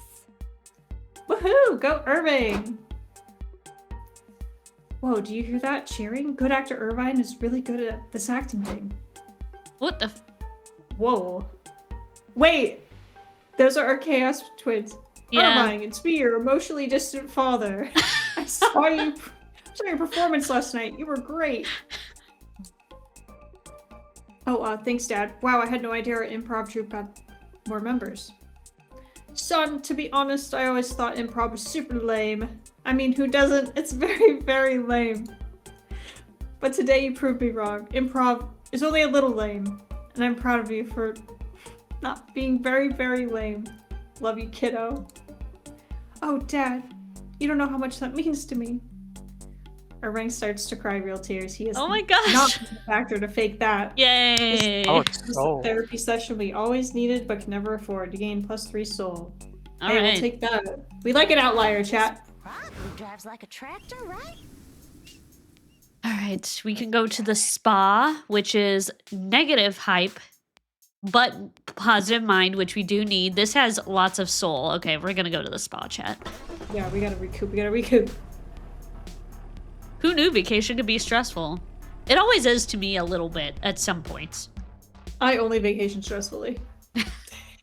You know, for a vacation, this road trip has been surprisingly stressful. A spa sounds like the perfect thing to help you relax before you get to your final destination, with logs in your face. The question is, how do you want to chill out? The hot springs, which is no stats, yoga classes, which gives us mind, which we're obviously going to do, and then a digital detox, which is negative hype. All right, we're going to do the yoga, which I like yoga. If it were me and I wasn't looking at stats, it would be between hot springs just for the chance to talk to people, or yoga anyway, because I like both of those things. I love hot tubs, but we're going to do yoga. As you're browsing the different yoga classes that are available, you run into your friend Milo. Hello. I love them. I love them so much. I love them. I'm sorry. Cute. I freaked out. I love Milo. They're everything. Hello, darlings. Are you joining a yoga class too? Yeah, do you know if they have any expert level yoga classes? Like one for someone who whose yoga high score is over 2,000. Ooh, or maybe there's some sort of competitive yoga doing team we can join. What? Are you two sure you know how yoga works? Of course we do. Polly and I are yoga masters with an S. Yoga is our shit. We learn the North American rules at Spooky Academy. Like how to score 180 yoga points by catching the gong with your feet. And I learned some of the advanced NSFW yoga poses from Master Downward Doggy Style on Fans exclusively. I bet they don't teach you the make a child pose in any of these vanilla classes. Yep. They definitely don't. That's not trending. I'd better educate you two on actual yoga before anyone from yoga Momentagram sees us together and my image as a worldly, well-centered hottie is ruined. Milo pauses to post a selfie with a bonsai tree and caption it, Heart Zen Heart. Anyway, this spa has the best teachers around. Whose class do you want to take? Without even looking at the text, I want to go with Buff whatever mommy is on the left. Brad Famet, the goat yoga instructor. They'll teach you everything you need to know if you just sign here. Okay, well that sounds like negative soul, but that would be okay with me at this point. Sergeant Relax, the stern soldier lauded for her merits in combat against stress. I really want to go with Brad Famet, but what do y'all think?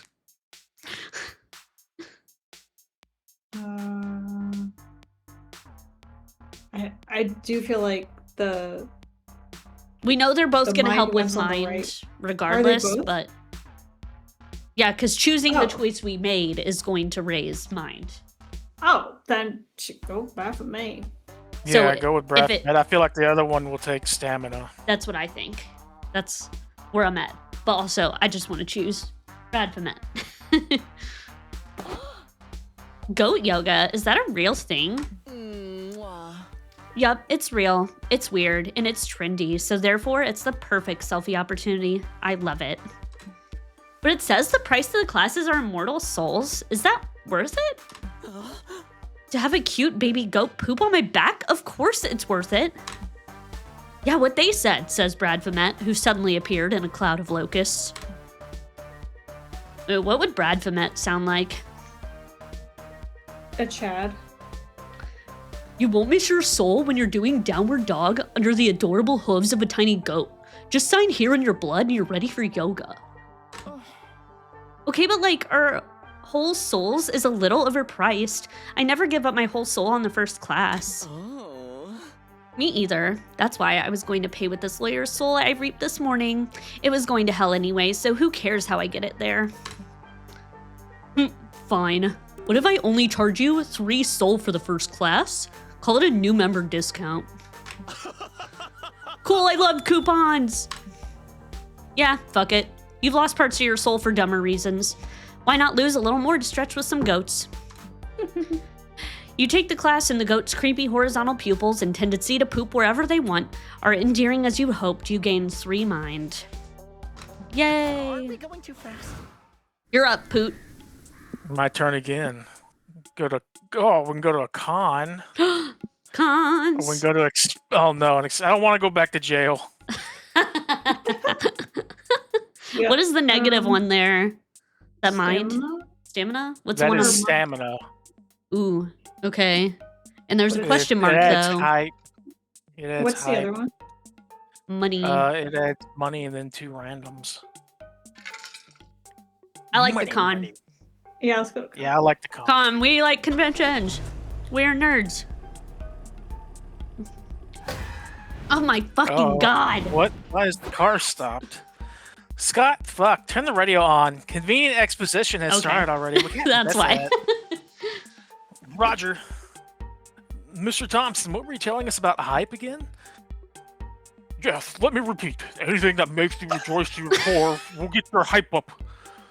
It's a Reddit mod. That includes laughing out loud, doing thrill-seeking stuff, or going down to town, if you know what I mean, wink. I like keeping my hype strong and vigorous. That's why I avoid all the stuff that will lower my hype. Like doing boring stuff, mingling with dull or annoying people, or choosing mundane solutions over epic ones. Amen to that. Amen.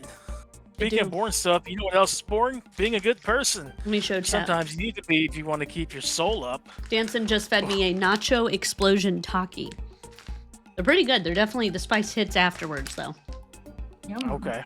Sure, I'll take some. Oh, Thank yeah. you, B. Why would we have foals anyway?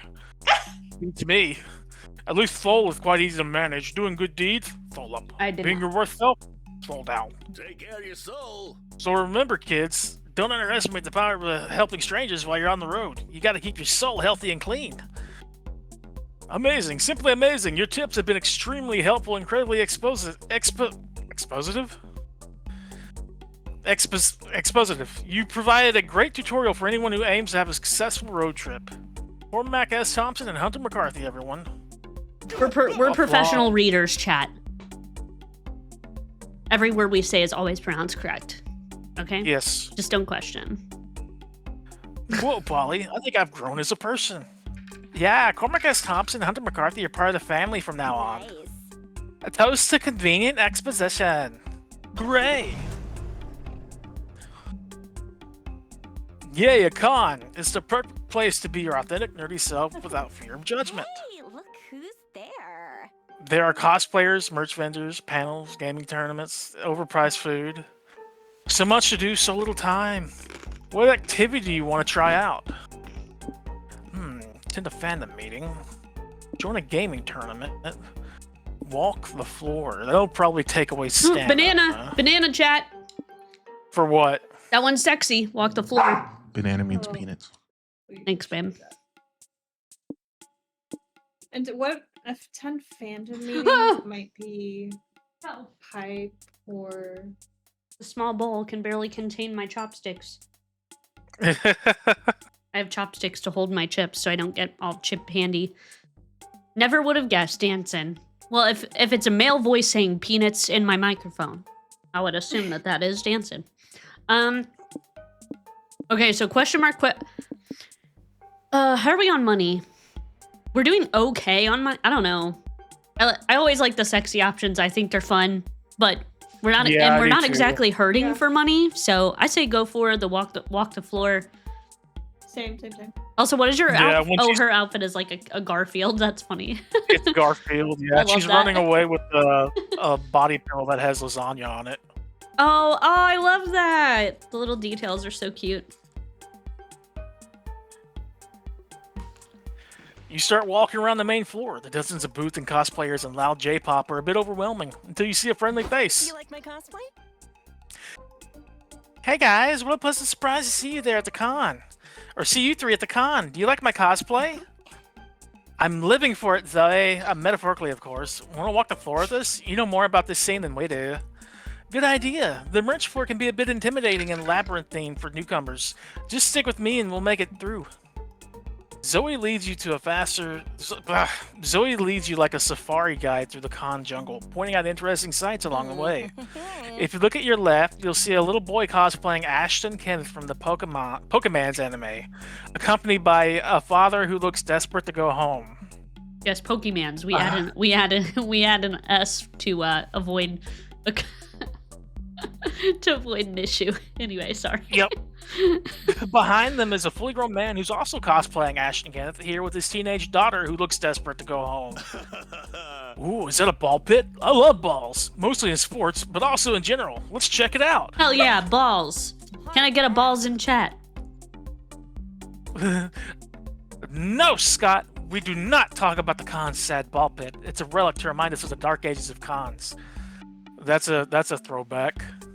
I don't know if y'all know what they're talking about. I do. That's wait, is that which con? Dash Con. Dash Con, that's right. Of course he said Scott likes balls. You don't want to just type in, I was going for the all caps balls. Balls. Balls. What's that long line for? Is he getting an autograph from the famous person? A huge panel, maybe? That's the line for the bathrooms, actually. If you really need to go, you can always pee in the ball pit. Yeah, get your super sparkle magical girl inflation art here. Teehee, cries a vendor in Artist Alley. We've got BOGO deals on pumpkin fucking art. Ooh. Pumpkin fucking art. Let's go. That's what I need. I'm a pumpkin woman. Hey, shouts a security guard. You've already exceeded the con's yeah limit, Missy. One more cat noise, ooh, or glomp out of you and you're kicked out. Oh, man, people are already exceeding their yeah limits. The con must be almost over. We probably have time to see at least one more thing. Poot, what do you want to check out? Make it count. The stand full of very saucy dragon heat scenes. A smart investment? Who knows? A horny one nonetheless. Free hugs. It's not much, but they're free? Okay, I feel like we'll lose. Free question mark is money. losing money. They're losing money either way, right? That's what I'm thinking. But hugs will gain maybe soul or mind. Soul probably. I feel like if we get something sexy, what would that raise mind? Maybe? That would raise hype, I bet. Or raise hype? Yeah, I feel like that's a better I bet. like either of those. They're both fun. Let's go with the dragon heat scenes. Dragon heat. It's the horny gift to fanfic that just keeps on giving. I get to play sound effects when y'all talk, which is great because I just played I played the Pornhub button on my Steam Deck. Stream Deck. Polly reads me the latest update of Dragon Heat every time a chapter gets added on AO4. Oh no. It's really fun. You two read erotic fanfic together? Be still my shipping heart. It's not like that, boo. Scott just needs someone there to explain what defenestration is and how it applies to a kinky context. Oh lord. Every chapter I learn something new and sexy. You all check out the Dragon Heat Scene stand. The racy cover art alone would be enough to give a nun a heart attack. Whoa, they got found out at chapter 117 when Morgana von Breaststrike discovers that the real power of the cock ring of truth was inside her all along.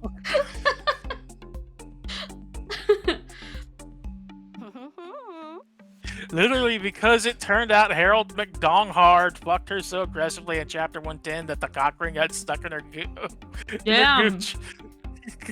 God, I love literature. Wow, look at this print of Lady Minerva Dongadong sitting on Harold McDonghard's face. I didn't know there was a species of monster that had so many butt cheeks. Hell yeah. OMG, I need this figurine of Viseria, an evil queen Rose Queef, dueling with the dual-ended Sexcalibur dildo. Anyone have 5 brand I can borrow? Dude, someone has to have made fan art of this already. Because this game has been out for a while. I need to see this. I'm regretting picking this. No, it's so good! Don't be embarrassed, it's so good. You spot Zoe some cash and buy yourself a pop-up art zine covering the first 69 chapters of Dragon Heat. Dragon porn has never been so 3D. You lose 3 money on your horny purchase. I figured. But buying anything that okay, we did. Sploosh is bound to give you plus 3 hype. I splooshed. I don't know about y'all. Oh my god, y'all, please let me go to the bus stop, please. Just choose one thing. You can do it. I'm going back up to the table to chill with these two. The night is young. Good, I needed some hydration. I'm gonna go to the car. Let's get some rest. Well, the car... Sorry. Spicy chips. The car is... Fuck. The car is where you can manage a road trip by accessing one of 2 mini boosts. You can choose to be a careful planner and gain +1 of your lowest resource and lose -1 of your highest resource, or you can be a risky traveler and gain +1 of your highest resource at the cost of -1 to your lowest. Dangerous. So, what's it gonna be, champ? I mean, our lowest is... money. It would be 5. Yeah. We would but then it would boost either magic or soul. Y'all want to be risky? Yeah. All right. It did magic up. I'm okay. We got plenty of fuel.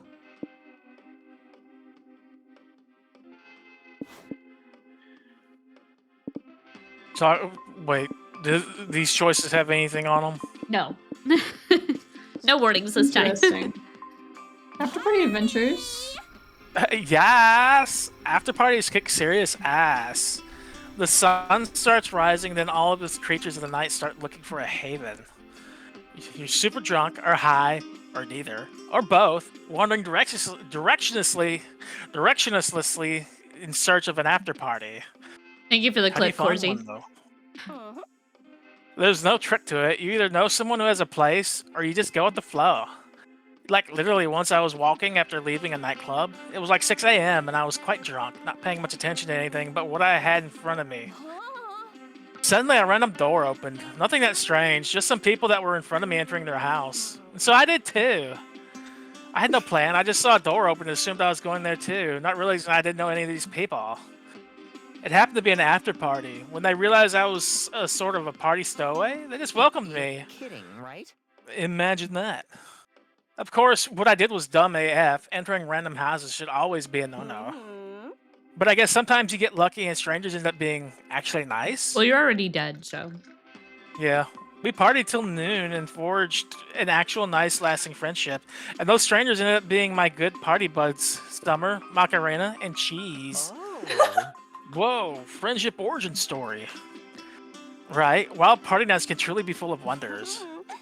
Join me sometime and I will show you. Okay, sounds like a plan.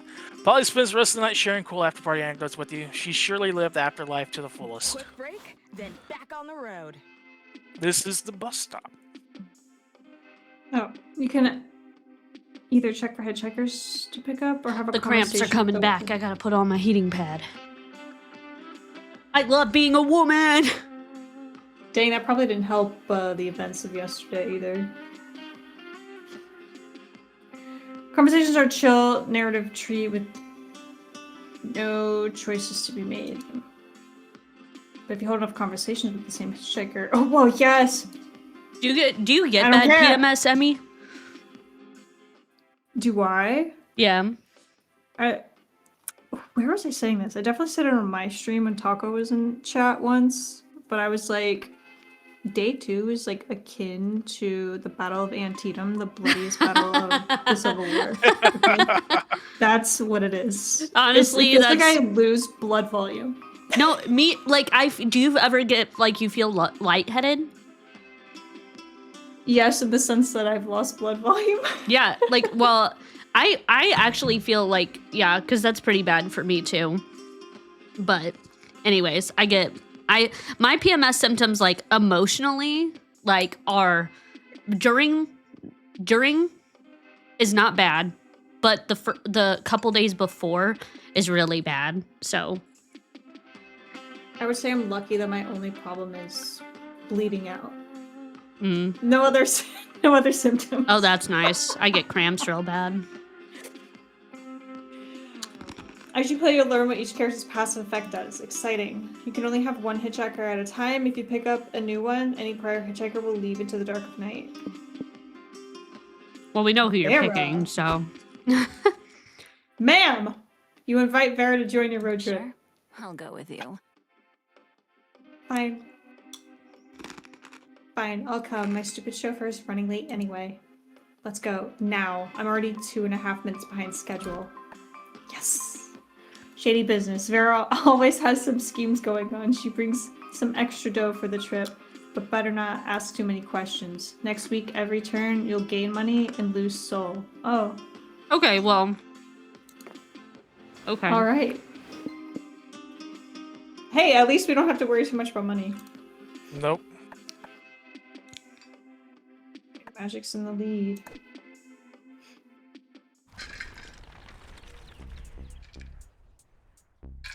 Time to show you how it's done. Hell yeah. Vera's with us, Uwu. Uwu. Okay, so we have fly the strength of 1,000 kites, which means we can gain soul. Well, we might need to recoup soul, so yeah, we're gonna go to the kite tournament. Scott, stop feeding my snakes. They should have snacked between meals. I'm snacking right now after a meal. This tournament is serious business. I mean, I'm craving a snack right now, and I've just been deciding what I want. Competitors from all walks of life have trained hard for this. Welcome your new champion. Got prodigies from kite flying clans, kite flying gurus, athletes of ancient kite flying techniques. And then there's you, who's pretty much just here for the drama. What do you do? Looking at Jose's stream. Okay, there's no warnings. No. He I'll let you know if it gains pops up. soul. Okay, we're already gonna get passive money from Vera, so... What does that bottom symbol mean? It's like, looks like it's going up a hill. Progress through 3 stages by always... Whoa! So it auto-picks the stages by picking the options tied to the highest resource. Oh, hell no. Too much risk. The tournament is still 2 days away, but lots of competitors are already here training. They're all hyper-intense, meditating and doing drills and monologuing about what winning the tournament means for their honor and shit. This is exciting.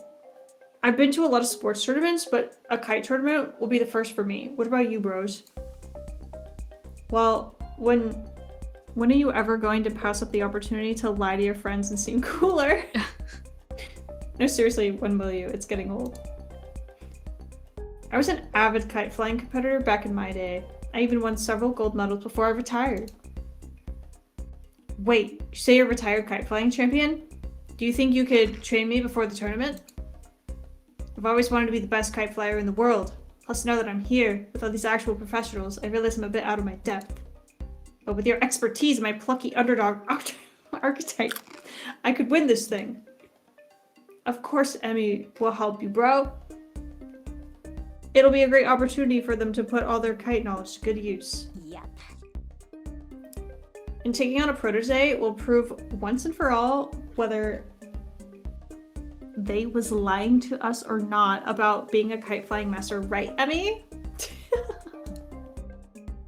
Don't look at me, I'm not bailing you out of this one.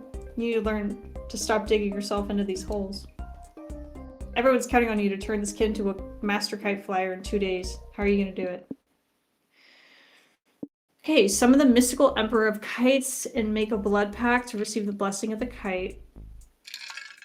Duh. Wait, we're going to gain soul no matter what. It depends on what we lose. Sad truth is that the competitive kiting is less about anime-style training montages and more about learning proper physics. Did they say we're gonna lose mind if we think too hard? Yes. I feel like the second one would be mind and the first one would be you're gonna lose like soul, which we have a lot of, but we're gonna gain it back anyway. Maybe? Wait, we're gonna gain soul on this one. So then we're losing maybe magic? Maybe. I feel like that's the better option out of the two if you're gonna look at it simply from a stats perspective. Me looking at it from a stats perspective. Okay. Yeah, it's magic. Using -3 magic, you draw the summoning circle and recite the ancient kite flying incantation. An explosion of kites suddenly appears. When the kites have cleared the ornate Palanquin, helped by servants stands in the circle before you. The servants lower the Palanquin, I have to say that again, to the ground. And out steps the Emperor of Kites in all of his colorful nylon glory. Howdy, your brojesty. Oh god. We were wondering if you could help us with the problem. Yes, yes, your commoners who want me to solve all their problems. Typical. If you two can't figure out who the real mother is, I'll just cut the baby in half and we can get this done by lunch. Chop chop, where's the baby? Hey, no, that's not what we need. We don't even have a baby. Oh, you don't have a baby yet? So you need a baby. This is one of those jus prime noctis things. Got it. Servants, disrobe me. Excuse me. Hump the brakes. You don't need to fuck anyone. Put your clothes back on. You want me to wear clothes? Ah, I see. You're a wealthy merchant who's woven magical invisible clothes that only the intelligent can see. I'll try them on. No, you're not listening. You're making this so complicated when it's actually quite simple. You think being an emperor is simple? You'll learn your place. We shall swap clothes for a week and see whose life is harder. Nobody can convince the emperor that this isn't the move. He trades clothes with your protege and leaves to learn a valuable lesson about class disparity. Well, that was irritating. Sorry you didn't get the emperor's blessing, boo.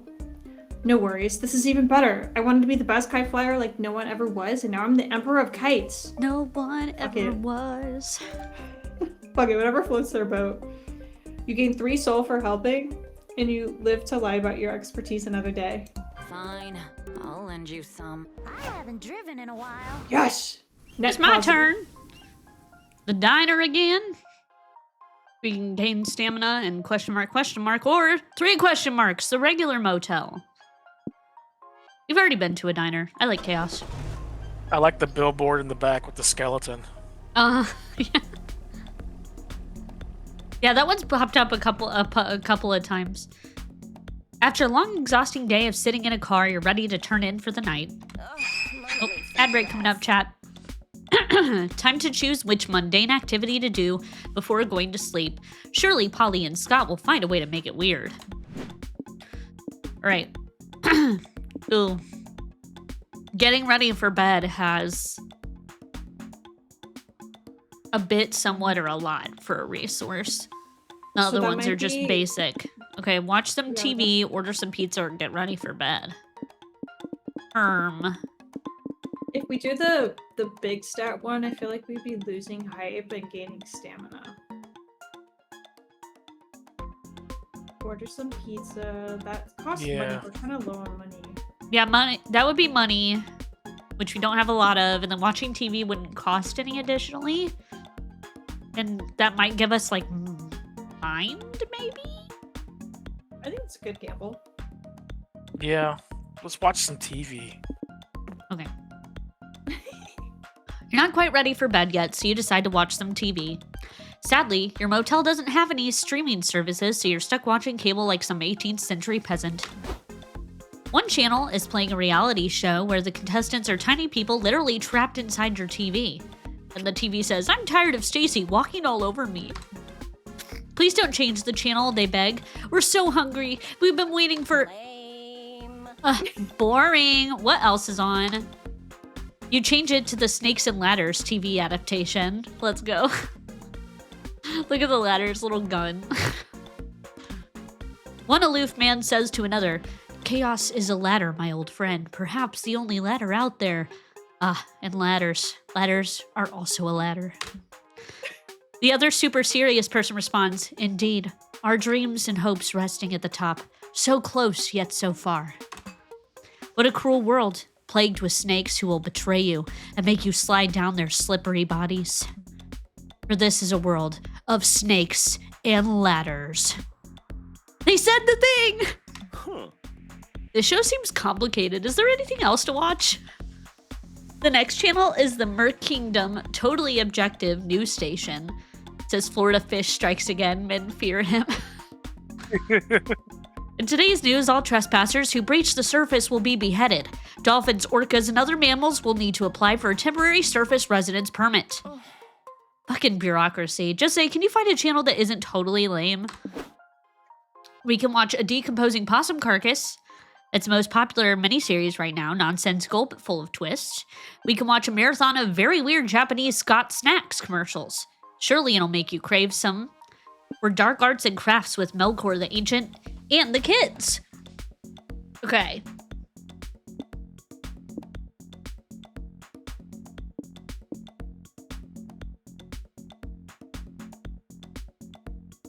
I feel like, would the snacks possibly lower stamina? Or like mind because it'll make us hungry? I don't know. I feel like it'll have something to do with stamina. I just don't know what.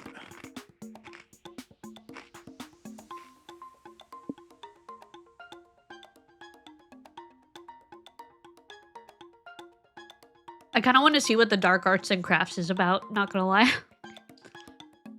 Go ahead. Hiya, kid, says the warlock on screen. Or as we say in my realm, glory to the Heart Demon's comrades. Who's ready for some dark arts and crafts with your buddy Melkor? Me. I'm ready, pick me! We are ready, says the kids in haunting unison. Say the kids in haunting unison. What are we making today, Melkor? What are we making, Melkor? I have to know!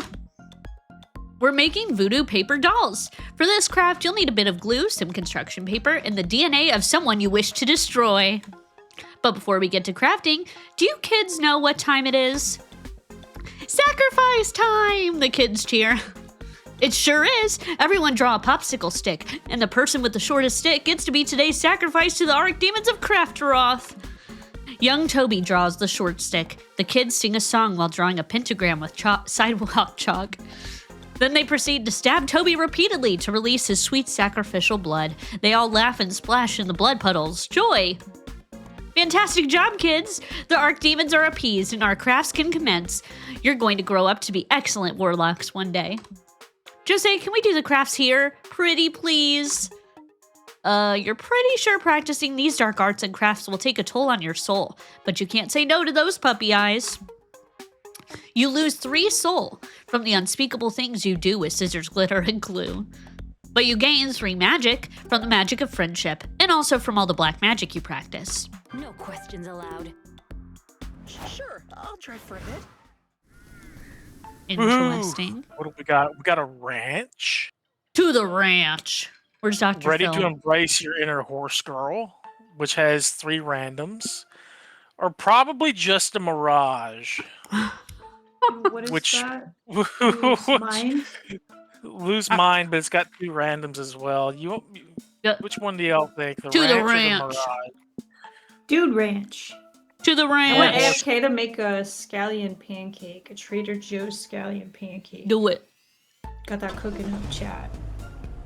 Some black vinegar and dark soy sauce. That's true. We are beholden to the horse overlord, Poot. Yeah. I feel like, Poot, you have to go there. Sunshine, open fields of rolling wheat and pounding hooves. This truly is a horse's paradise. Oh gosh, all of them look like that. Oh wait, maybe this will be good for us though. Maybe. Science has proven there are 3 key activities to do with horses. Question is, which one are you doing today? Oh my god. Ride the horses, whisper to the horses, or worship the horses. Well, we gotta worship them, right? You're already a part of the horse overlord. I feel like you just. I feel like I've got to worship them, yeah. Yeah, I feel like that just we're gonna goes with your lose character soul. traits at this point. But it makes sense all for the approach But yeah, it's story. canon. It's canon. It's canon. You all approach the stables, and they're already full of other people visiting the ranch. You're surrounded by young girls in blue jeans and ponytails. They're bowing to the horses and filling diaries with horse doodles. You also see a familiar ginger fuckabus you met at the summer camp. Hey. A fuck you, miss. Let's go. Oh, hey there. Howdy. Hi, Sawyer. Well, what's the weird stuff happening back there? Oh, that? It's the horse girls. They love worshiping the horsies. It's weird, but I sort of get it. Horses are beautiful and gentle and easier to talk to than people sometimes. I even consider myself a horse girl from time to time. Oh, really? But I thought, oh yes, for the most part I prefer using non-gendered terms for myself. It's sweet of you to remember. But I don't know. I like to think that horse girl sort of refers to a way of life, like something that goes beyond gender. We love horse girl being a gender neutral term. Yeah. That's just me though. It's not one size fits all. It's best to always ask first. You know what, Sawyer? I may not be a girl or a horse, but I think I might be a horse girl. Nice. So are you not joining the horsey worship with the other girls? Nah, they can get pretty intense. They say the worship grants them secret horsey magic or something. Oh, Ian, thank you for the sub. I don't think the alert didn't go through because Twitch is stupid, but thank you, Haunted Helper, for telling me.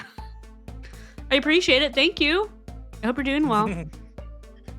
I'll try it. Now that I'm a horse girl, I'll honor the horses by playing the basketball game Horse with them. I'm sure they'll love to be included. I mean, horses aren't really known for their basketball skills, but sure, knock yourself out. I'll knit my new equine overlords a beautiful beanie, a beautiful saddle blanket. Did she just say celebration twerk? I think that's what she said. Maybe. I wasn't paying attention. Except I'll knit it with my butt to honor them with my incredible booty. That's gotta be what you said. Okay. Booties in Yeah. chat. Okay then. Poot, are you getting in on this? Obviously, horses aren't even on the top 5 weirdest things you've ever worshipped. How do you worship them? Scream horse until your throat gets, hoarse. To show loyalty, kill the horse's natural enemy. Travis Packard. Fucking Travis Packard. Do the horse girl pact. Complete devotion by braiding your hair and filling 1,000 notebooks with drawings of majestic horses and essays on how much you love them. That's gonna take stamina, but it could be really good for other shit. I don't know. I'm chaos, so maybe I'm not the best person to ask. I'm on the side of the pact, since we're already running with that. Yeah, I feel But- like we'd lose soul if we killed somebody. Who says we're killing somebody? Kill the horse's Horse, natural enemy. Travis. Oh, the Travis middle one. I Packard. thought you were talking about the Yeah. third one. Sorry. Third one actually seems safe by comparison. And we could get really good shit out of it. You grab some notebooks and get to work. You fill thousands of pages with equine doodles, poems, and heartfelt essays about your horsey overlords. I love horsies, you right? I really, really love horsies. I love them so much. I've loved horsies ever since I stared into the soft, soulful eyes of a friendly horsey and knew that this majestic creature understood my very soul. Horsies are so pretty. Their manes are so shiny. Their legs are so strong and supple. I love the way their flanks ripple and undulate as they gallop. I wish I was a horsey. Then I'll be free to gallop through the grasslands, one with the wind. I wouldn't know about taxes or the high expectations my parents put on me. Damn, now I want to be a horsey. I drew this picture of me as a horsey for you. Please, horsies, accept my worship and let's be BFFs. XOXOXOXOXO Poot. You show the horse girls your work. They're pleased with your offerings and they prepare you Horsey. for the horsey altar. We are one with horsey chat. Ooh. Your hair is beautifully braided. You're outfitted in jeans, riding boots, and a sequin-covered jacket. Yes. You kneel before the horsies, spread out your diaries, and kiss their sacred hooves. They love it. Cool. Are you done now? This is Because so we're canon supposed for to you. get back on the road like hours ago. Oh yeah. Only now do you realize you lose 2 hype, 2 mind, and 1 stamina because you spent all day fantasizing about being a horse instead of being normal. At least Pooh got +5 magic from the horses. Okay, we're almost done with magic. As thanks for being That's a obsessed plot with twist. Now we have gas for the car. Okay. Yep, that's true, but you're reminded that you only need the car because you're not a horse and can't run fast. Your dreams will never come true. Oh well. Fine. I'll lend you some. Move, losers. It's my turn. 6 more for magic. All right, Emmy.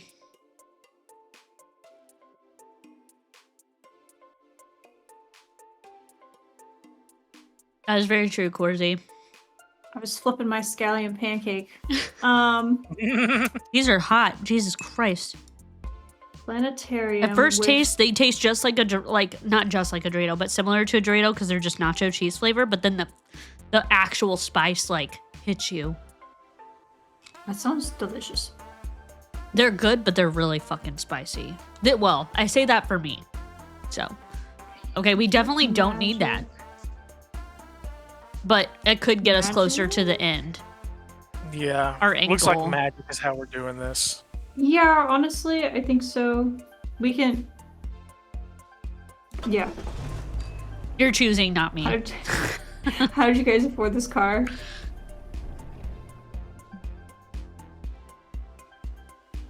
Are you really going to join a cult? Let's join.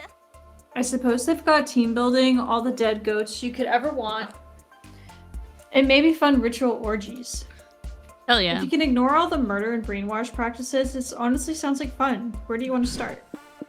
There's a banana on ritual sacrifice. Okay, if there's ritual sacrifice, we'll probably lose soul. But gain magic. Initiation rates, no idea what that would be.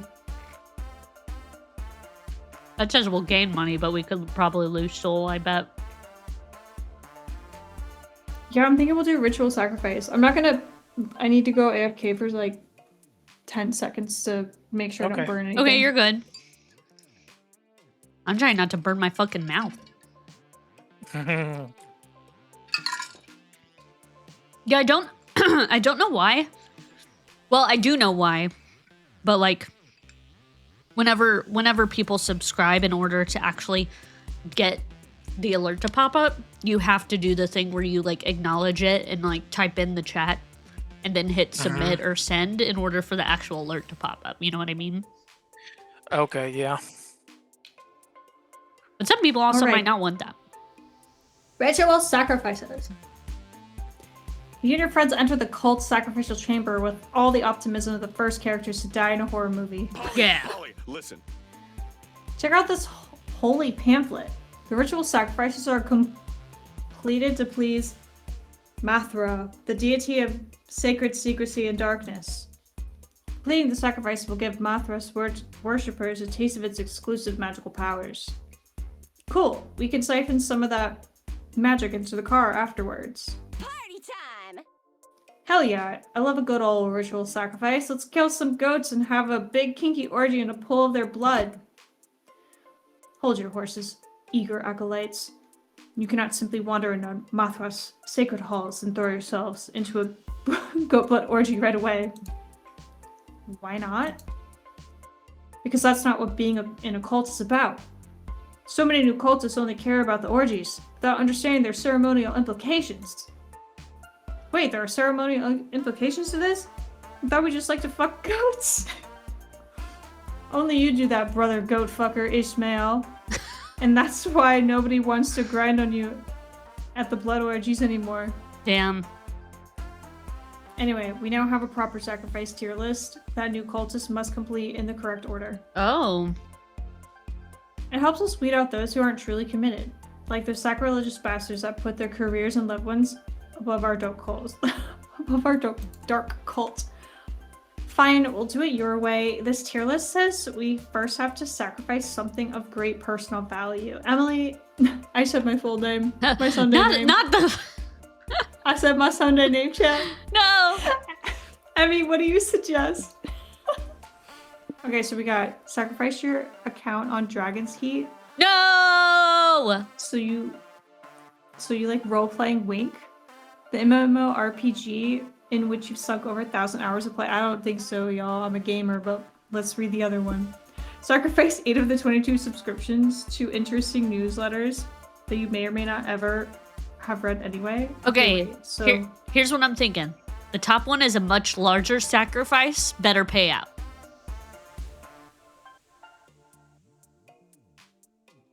Eh? You think so? Yeah. What would we be sacrificing though? Because we're gonna gain magic no matter what. Probably hype. Yeah, because hype is what we got last time. Yeah, For from the Dragon Heat. We're gonna have to watch that closely. I feel like mind is lower, so let's do the top one. But hold on, I gotta flip my pancake.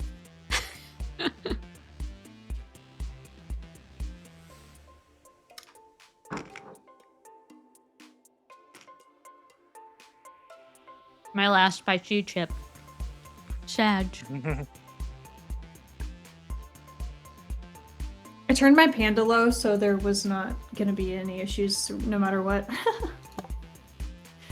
Egad! That's truly an enormous commitment. You're giving up more than 1,000 hours. Yep, Emmy's almost spent a lifetime on Dragon's Heat massive multiplayer orgy-filled racy penetration game. You would. Me in real life. It's too real. They saw her account. Mathra would be so pleased with this sacrifice. Our cult has actually lost several members to addictive MMORPGs. They're such an all-consuming time sink. One would think MMORPGs are a cult themselves. Tanner on WoW.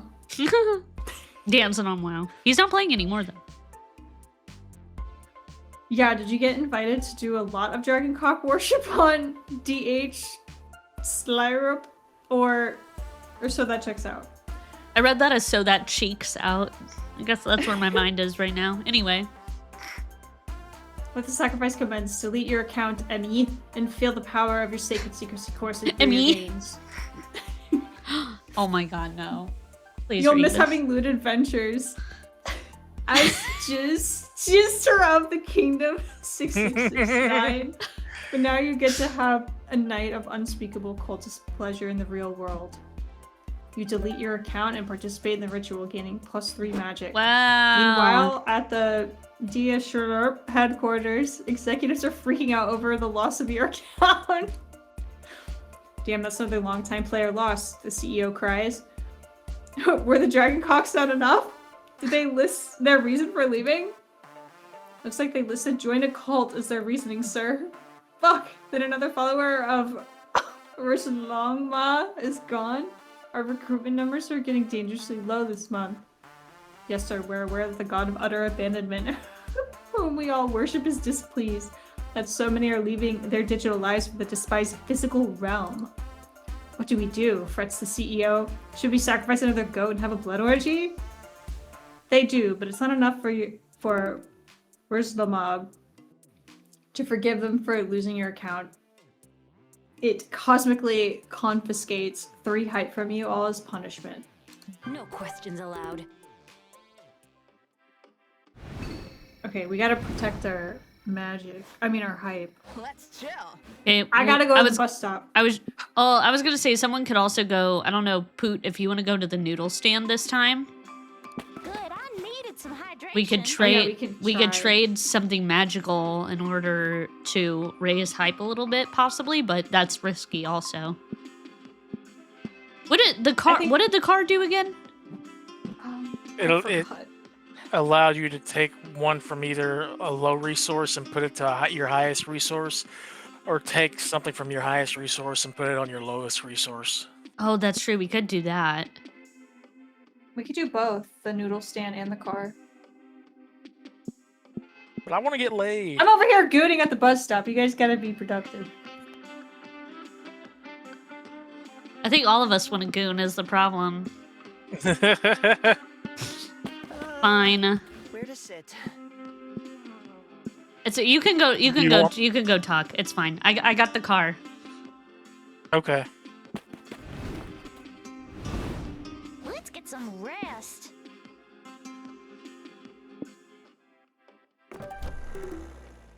This is going well.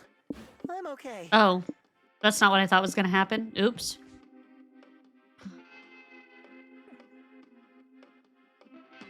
Ooh, after some conversations, you'll activate a deep conversation. This is your first one. Deep conversations can end in success or failure, and they're the key to scoring a date ending.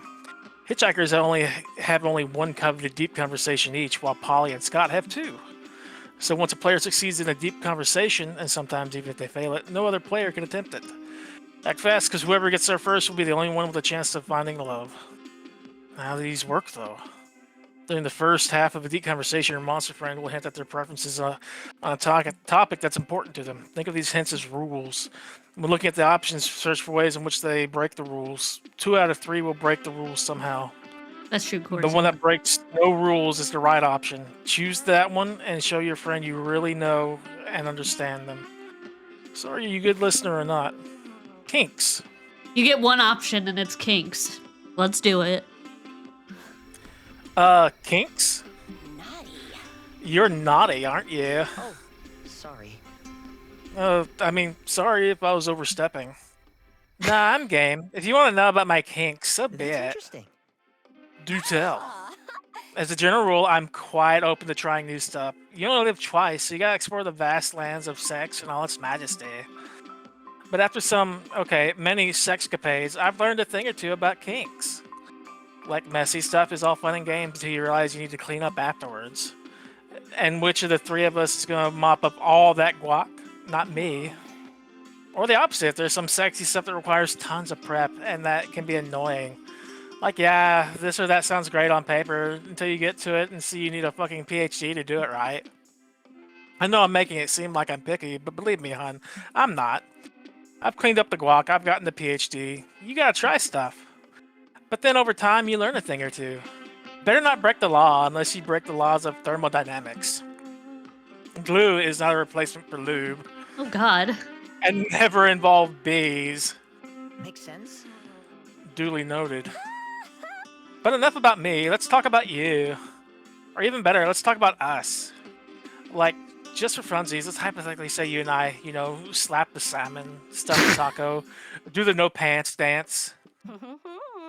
What would you want to do? Oh snap, you want to play it cool, but your head is spinning like someone's trying to exercise you. Think of something quick. Oh god, Play? that was your response, was roleplay? That's so vanilla. That's the only option I got. Yeah. Okay, that can work for me. Don't play it safe, but I want the specifics. What would we be role-playing as? I want to hear it all. What the role-play as? Go for it, champ. Okay, here we go. You'll be the sexy general, and Polly will be an entire fortress you've taken under siege. The war won't be won with strength, but with endurance. You be the chef, Polly will be the pizza. Get ready to knead her dough. Wait, you roleplay before. Just use 2 characters from past campaigns. Elswith, valiant heir to the kingdom of Malsenor, and Tybalt, brooding thief with a grim, dark past. Why do I feel like she's neither 1 or 3? I don't think she's neither. I don't think she's 2, because that's messy. Oh, that's true. She said she didn't like the And- messy stuff. I don't know, dude. And she doesn't want anything that's too complicated, so I'm thinking 1. Okay, go for it. Ooh, kinky. Wow, you did a great Kinky. job listening. I was too busy eating.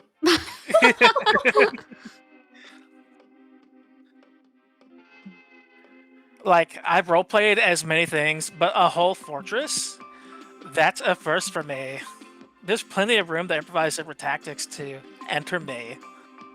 You can even call for reinforcements if we feel like it. Sure. Sure. And you know what? I have the perfect engine for this kind of siege. It's one of my toys. A very strong one. I call it my little battering ram. Oh. Well, that sounds appropriate at the very least. Dang, sorry, look at me. We were just doing a harmless thought experiment, and here I am getting too into it. I know I can get too intense sometimes. Sorry, boo. You won't see me complaining. You and Polly grin at each other, thinking of all the things you'd like to batter and ram. Is Polly more than a friend?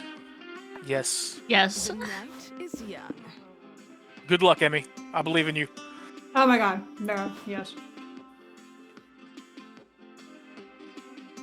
We're gonna talk about her mini goals.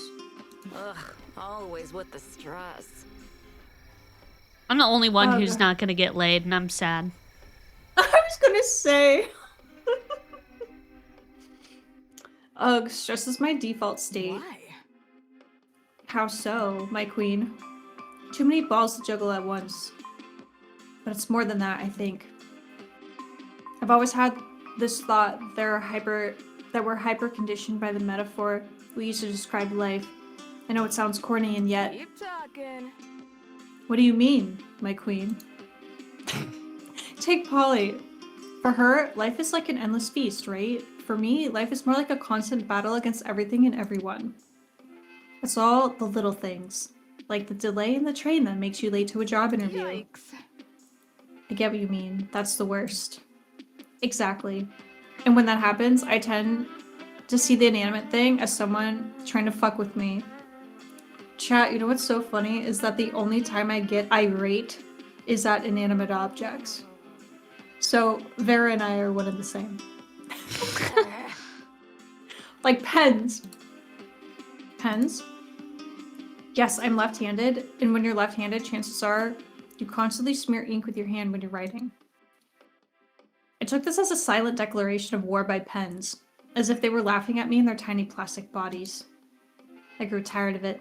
I am Vera Oberlin, and I won't be defeated by a dumb pen, or anything for that matter.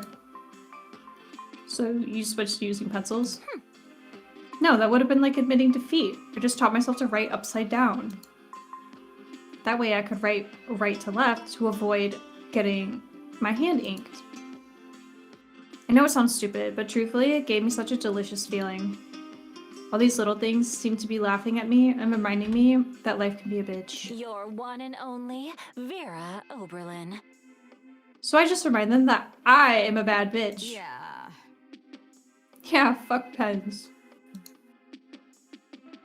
Yes. So, when a pen inks my hand, a delayed train fucks up my schedule, or a person hurts me, I know it's all part of this never-ending battle. Conquer life. That's how you conquer life. You keep it in a tight chokehold. And if it sucker punches you, you stand up and put up a fight.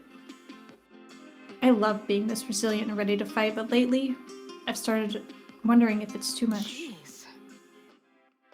It does sound I stressful. need some truth. It is. I feel so exhausted by this war I wage all the time. I think I could use a truce, and yet I've spent so much time fighting that I think. I never learned how to ceasefire. It sounds silly, doesn't it? You hug her for a long time, enough for her to understand that you'd never think her problems are silly. Enough to convey that everything will be alright. Yes, sir. The only way I can get laid is if I fuck Scott, and I'm absolutely not fucking Scott. So there's that.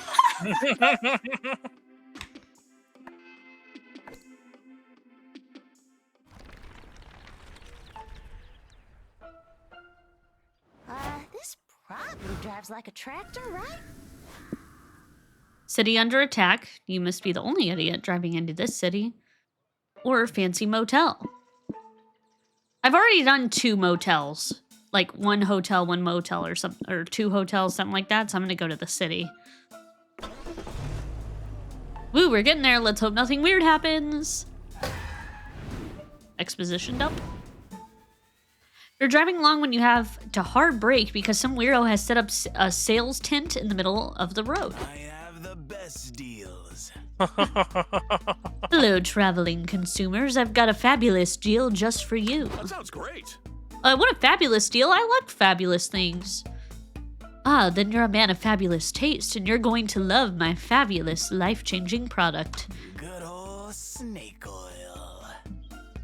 Okay, and what does this fabulous snake oil do exactly? What a question. Why doesn't my snake oil do? What doesn't my snake oil do? It oils snakes. It's so cool. I love oil. Sometimes my teammates even cover each other in oil and wrestle to build teamwork. You've got to start inviting me to more football practices. Well, oil connoisseurs like yourself simply must invest in my snake oil. In fact, I'm not giving you a choice. Just tell me how much you're going to invest and I'll forge your signatures on this check, okay?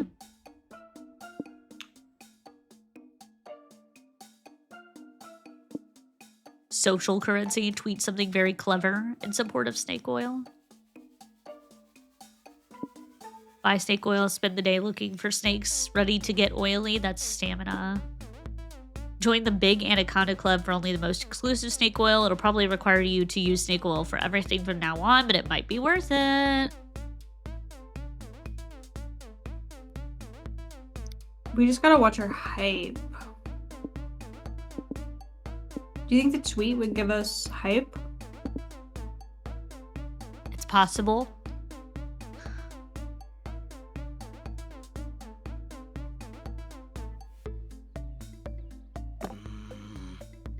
But that's not an investment with any monetary value.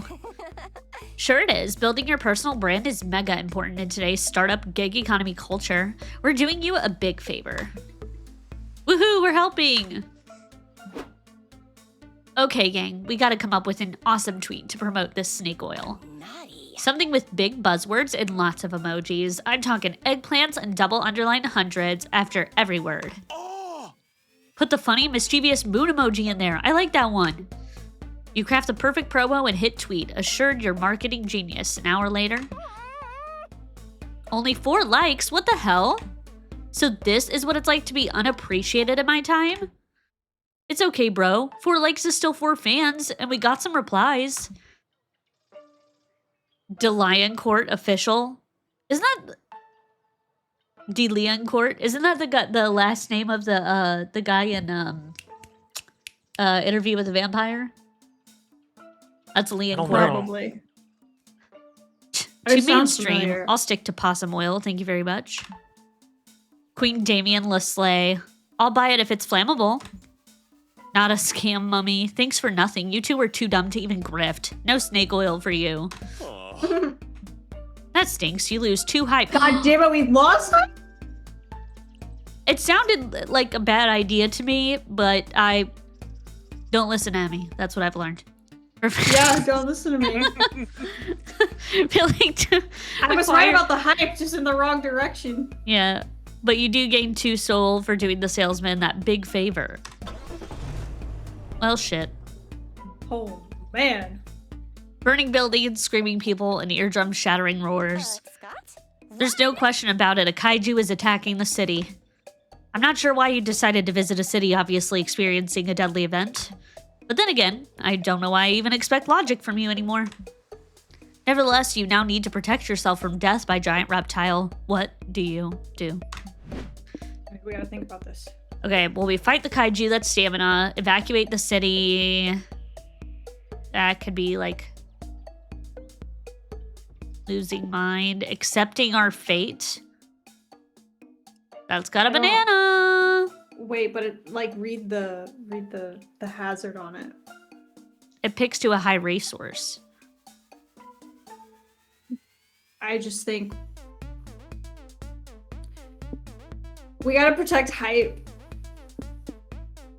Fight Yeah, the so if it's kaiju. only risking our highest resource, it's not gonna affect hype. And if we, I don't know. Wait. Can you scroll over it again? Progress through 3 stages by always picking options tied to a high resource. Yes. So but if we don't know what the negative's gonna be. To be fair, we don't Like- really know what the negative is gonna be of any of these, though. Yeah, but then we would have to auto select. We wouldn't have any control over it. That's my concern. We can lock ourselves out of this run. Feel like fight the Okay, but I'm kaiju not would supposed to listen increase to our you, and hype. also I'm the only one not getting laid, so fuck all of you. If we game over, we game over. It's all good. Then none of us are getting laid. True. I'll just fuck everyone. Wingman Jose. I'm gonna accept my fate. I don't care. Maybe you'll get laid. True. Get laid by the kaiju. Yeah, what's the point of fighting or running? The city is being attacked by a giant kaiju. Even if you do survive, life around here is gonna be bleak as fuck. Cheer up, guys. Embracing the inevitability of death isn't all bad. It's also a great excuse to drink. Come on, I know a nice place. Polly takes you all to a rooftop bar that's miraculously still standing. You grab some liquor and sit on the balcony to drink and watch the kaiju destroy everything. So how do we embrace our fate? Is it like a tackle hug or more of a gentle caress of the unknown? Whichever you want, boo. I found that the final moments of one's life are great for introspection, reliving your best moments or making connections with strangers. There's also just like screaming incoherently, but that's not as fun. Making connections sounds cool. You look around to see who else is here and you lock eyes with the kaiju. Whoa. Oh my god! Will I actually be able to fuck this kaiju? Okay, I can't. Chat, listen. I can. Chat. We can't fuck this up. This might be the only way I get laid in this game. It's got like 3 affection meters. I can't fuck this up. Okay. Don't look now, Jose, but I think that 100-foot-tall hottie over there is checking you out. Why, hello there, puny creature. Don't mind me, I'm just taking a breather. Leveling an entire cityscape can be so exhausting, you know. Oops, silly me. It appears I've dropped my traffic light garnish. Let me just bend down to grab it. Mama like it. Look at them cheeks. Jose, you better go over there and strike up a conversation before I swoop in and do it for you. Sure. Chat up the giant city destroying monster. This might as well be happening. What's your opener? Okay, we're supposed to choose magic, right? It said it had to go progress through 3 by always picking options tied to a high resource.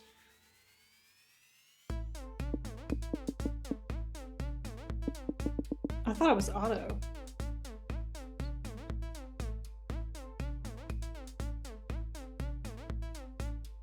Maybe it just does magic automatically and I can pick whatever I want? Discuss how you see, I don't know. Discuss how you see yourself as a rural soul so you understand the kaiju's hatred of big cities. Tell the kaiju you understand its rampant anger. You were in the same bad place until you started practicing mindfulness. It's whichever is the higher of the two. I think it's the left.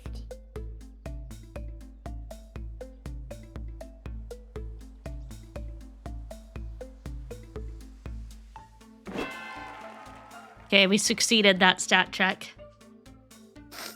You feed the kaiju some bullshit about how you're a rural soul who grew up living off the land, and how these city slickers will never get you.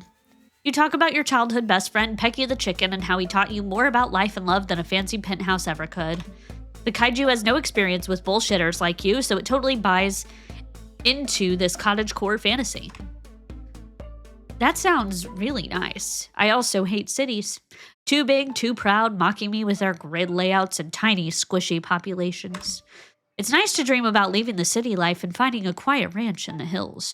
We'd spend our days churning butter and eating innocent people. Whoa! Did the kaiju say our days? I think it's falling for you, Jose.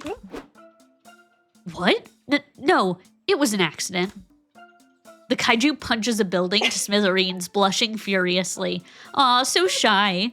The kaiju's crush, get it, gives you confidence to keep flirting. A true monster fucker at heart, you gotta see where this goes.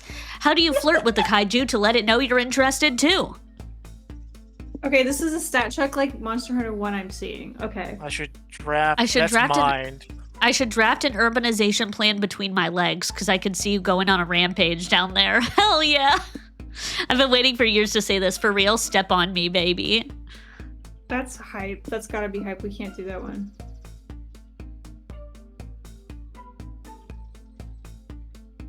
Don't we think that is because of the exclamation point? That seems very hype and would lose.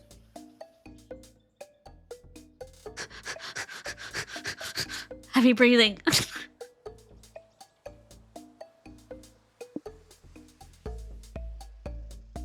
Yeah, if it's... Yeah, I mean, if that's hype, it's... I don't think that's anything high, is the thing. So even though that's really funny, I feel like, well, they're both actually pretty funny. I think I'm gonna go for the first one. Yeah, but it's a stat check for which one's higher, so the left one, I think. That's what I'm saying. Oh, yeah. Go for it. Okay, succeeded. That was the stat check for, what was the symbol? The mind. But we got it right. You actually have been drafting the paperwork for an urbanization plan in your crotch. You've been scribbling them tipsily on a napkin, but still. You submit your paperwork to the city government and actually get a permit. They're probably too busy with the kaiju to give a shit what they approve right now. Oh wow, this is a big, thick permit packet. I hope you've got good disaster insurance, Jose. You've seen what I can do to a city, you naughty girl. I know how to make a good neighborhood go bad, if you know what I mean. Wow, an ancient magical kaiju flirted with you? And it's probably gonna totally shatter your pelvis. Nice. Psst, Jose, I can see that you're trying to bone that kaiju, and I'm trying to work on my reading the room skills and not bother you. But an angry military man has been on the phone for you for 15 minutes, and I've run out of songs to sing to make him think he's on hold. Oh shit. You take the call. The military man tells you that he's worked with the mayor and a team of scientists to build a mecha capable of defeating the kaiju. Since you're the only one who can get close enough to the kaiju, they want you to pilot the mecha to kill it. Oh no. Nice. Wait. We could use this. Take the mecha. We'll tell them we're gonna kill it, but in reality, you're gonna use the mecha to fuck the kaiju. Not a bad idea. But doesn't a mecha need to be powered by at least 5 people? Best friends ever? Don't worry, Jose. That's what friends are for. Polly and I will pilot the mech's wings. We can be your wingmen. Yeah, and the government's sending some engineering nerds to be the legs anyway. I bet those guys never get any action. They'll just be excited to be a part of it. And you, Jose, you'll pilot the most important part of all. The head? No, silly, the robocock. Oh, you're turning our little sexual foray into a fivesome. You really are kinky. I'm in. The mecha arrives. You all take your places and everyone pledges consent to the situation. Your kaiju mecha sex is clear for takeoff. Hell yeah, we love consent, don't we, chat? The only thing left to do is set the right romantic tone. What's your approach? Okay. I gotta get laid. Destroy the power plant and set some buildings on fire to make the perfect sexy mood lighting. You can worry about the cost of the collateral damage tomorrow. Or That's think outside money. the box. In movies, mechas use their surroundings as weapons, so you can use a train as anal beads. Why not? Thinking outside the box would be mine. The other one is either money or soul. Well, money is higher. Well, but we've already. Do you think they'll reuse them? Think outside the box. Yeah, That's probably is that one's saying mind, and mind is lower, so we have to go with the other one, I think. Yeah, money. Yeah. I feel, yeah, regardless Come of on, what let's this get is. outside late. Yes! Let's go! All right. Meanwhile, on the ground, the team of scientists and engineers who built the mecha are anxiously watching the kaiju robot battle. Here comes the mecha. It's gonna tackle the kaiju. Oh wait, it looks like it actually tackled the nuclear power plant? Well, maybe the mecha pilots are trying to smother the nuclear light and use the darkness to their advantage. Oh, nope, they're just lighting random buildings on fire. Has the mecha turned against us? No, stay calm. I'm sure this is all part of the plan. We gave the mecha to our finest trained soldiers. No, we didn't. We gave it to 3 random civilians in a rooftop bar. Oh, well, we might be fucked then. It looks like the kaiju is certainly getting fucked. Wait, you mean we're actually winning? That's great! Sort of. Look, the kaiju is laying on the ground and the mecha's on top of it, gyrating. The scientists watch in awe as you dick down the kaiju. I mean, I can't really blame her, one admits. We did put a big metal dick on the robot. What did we expect? I'm not mad. Given the opportunity, I wouldn't hesitate to have sex with a kaiju either. Kaijus are fucking awesome. Plus, the kaiju can't destroy the city while it's having mind-blowing prostate orgasms. I guess sometimes love trumps war. I think our work here is done, friends, says the lead scientist, smoking a cigarette. Let's give these crazy kids some privacy. So concludes the story of how Josee fucked a kaiju. You and your friends drive away, your fuck buddy returns to the ocean, and you gain 2 hype and 1 magic. Thank God. I'll lend you some. Kaiju affair, it turns out size does matter. Hell yeah. Yay, we got an achievement for fucking the kaiju chat. Did y'all get it too? The hole. Yeah. Yay. Oh, we can get magic at the hole. We're already Or at 24. Simon Soups. Yeah. I feel like we're gonna possibly get magic. Money, what's the other one? Money magic. So it's money magic? and unknown. Yeah. What's the other What one? sounds more interesting? The other one is just food and then 2 randoms. I think the whole is interesting. The hole is probably the same. We're already in the dirty mind. Why not? The hole. You get fucked twice.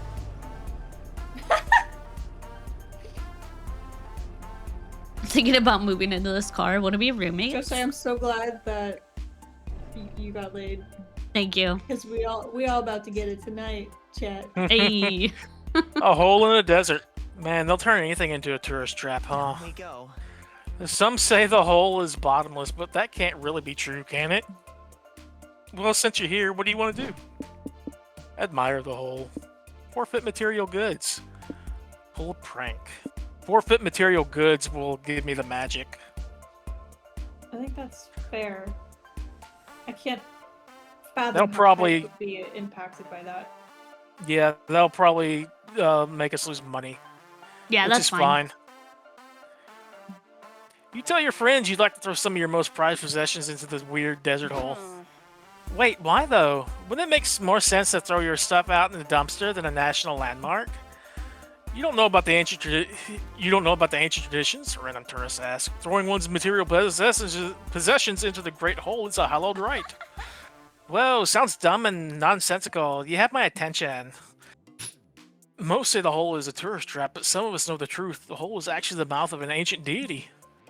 We throw our material goods into it to appease the deity's timeless hunger. If not for us, it would rise from Thank the you for desert the and clip, consume the Horsey. universe itself. So you're saying so you're saving us all from the apocalypse by throwing your old junk into a big hole? That's so selfless of you. Thank you. If I call my mom right now, would you repeat that back to her?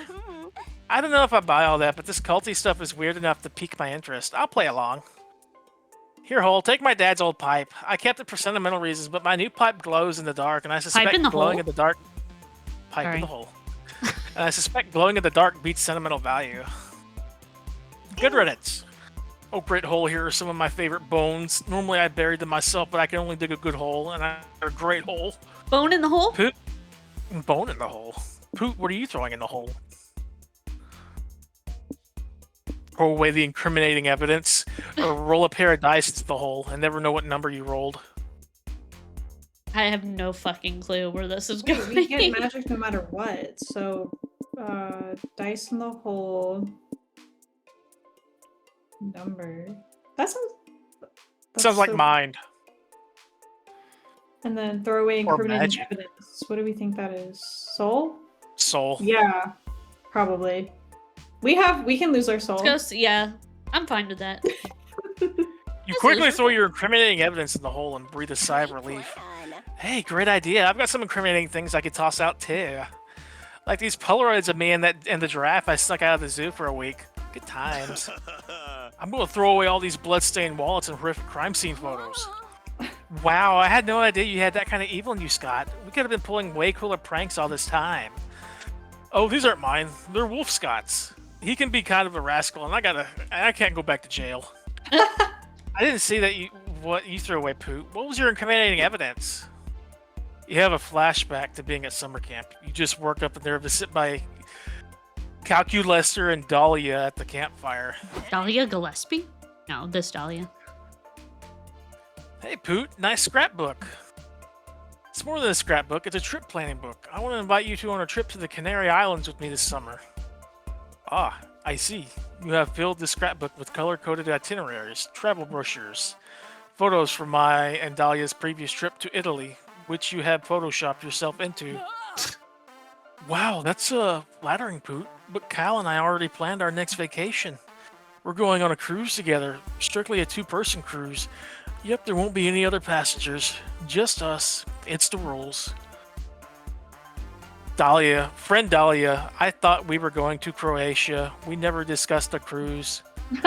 Dahlia slapped a hand over Calculator's screen. That shouldn't have worked, but Cal took the hint, and so did you.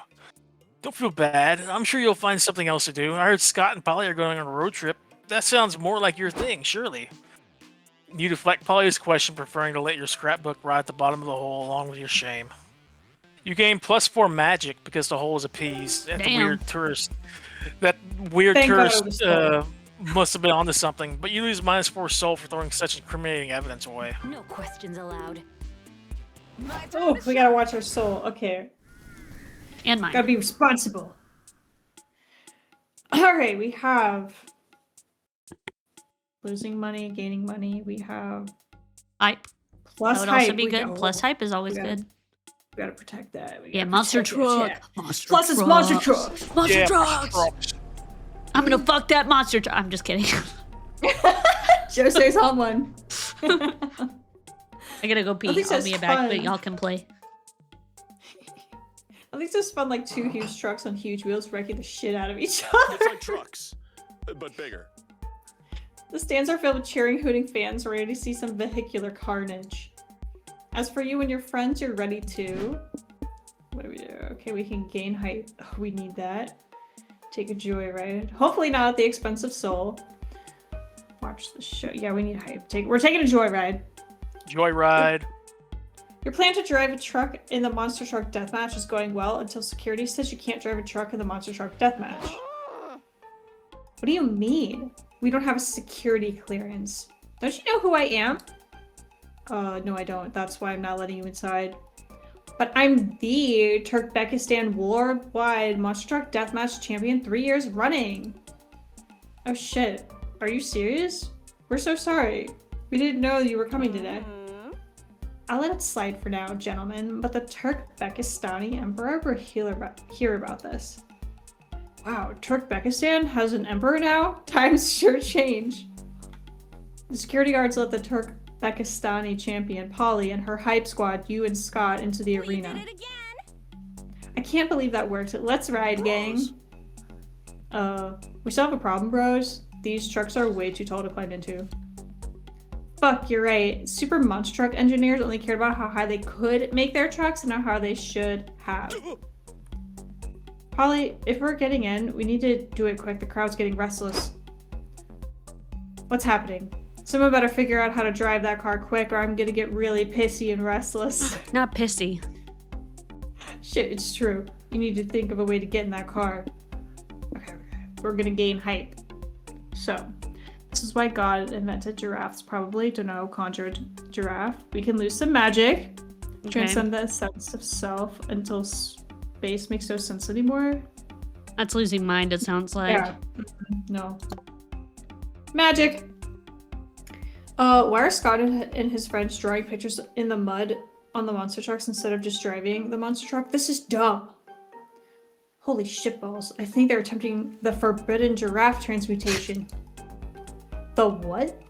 Is that a new sports strategy or something? No, bro. It's alchemy. Scott and his friends are drawing the alchemical symbols to summon a giraffe. But it's so risky. With the law of equivalent exchange, they'll have to sacrifice something to create such a complex creature. Damn, bro. How do you know all that? I'm into alchemy. You know, I do other stuff besides standing behind you wearing a football helmet, right? While the wolf pack bickers, you guys have finally completed your summoning circle from the fabric of the universe. You slowly begin assembling the giraffe. The giraffe's giant skeleton spawns from nothingness. The bones are then slowly coated with bloody, sinuous, throbbing muscle and flesh. A horribly anguished, bleeding cry fills the arena as the giraffe is conjured from its dark realm into your reality. You begin to understand why nobody knows what a giraffe sounds like. It's too painful to witness. Oof, it's finally summoned? That was a huge bummer. Sorry we subjected you to so much pain and misery, giraffe bro. Would taking a joyride in a monster truck make up for it? The giraffe lets out a horrible bleat that you take to mean yes please. He ferries you up to the truck bed and then climbs in himself. You gain +4 hype competing in the monster truck deathmatch. Your giraffe bleeding joyously the whole time. Unfortunately, you lost 4 magic due to the exchange and the whole law of equivalent exchange bullshit. Fine, I'll lend you some. Oh. Remember how this goes. We need to protect our soul. Alright. Hype and negative stamina. Positive stamina, positive hype, and a question mark. I mean, yeah, we'll go to the movie set. If you could trade money for magic, I know. I think we should do the trading post next time, but like I need to talk to Vera. Somebody else. I already got fucked, so I can do what we need to do. Everyone at some point wonders what it's like to be a movie star. You still don't know what that's like. You're just a humble road tripper trespassing on a movie set. But this might be the closest you ever get to Hollywood, so make the most of it now. What do? We can get an autograph. We can pillage the set buffet. We can become extras. Getting an autograph will increase hype. We can be really secure in our hype.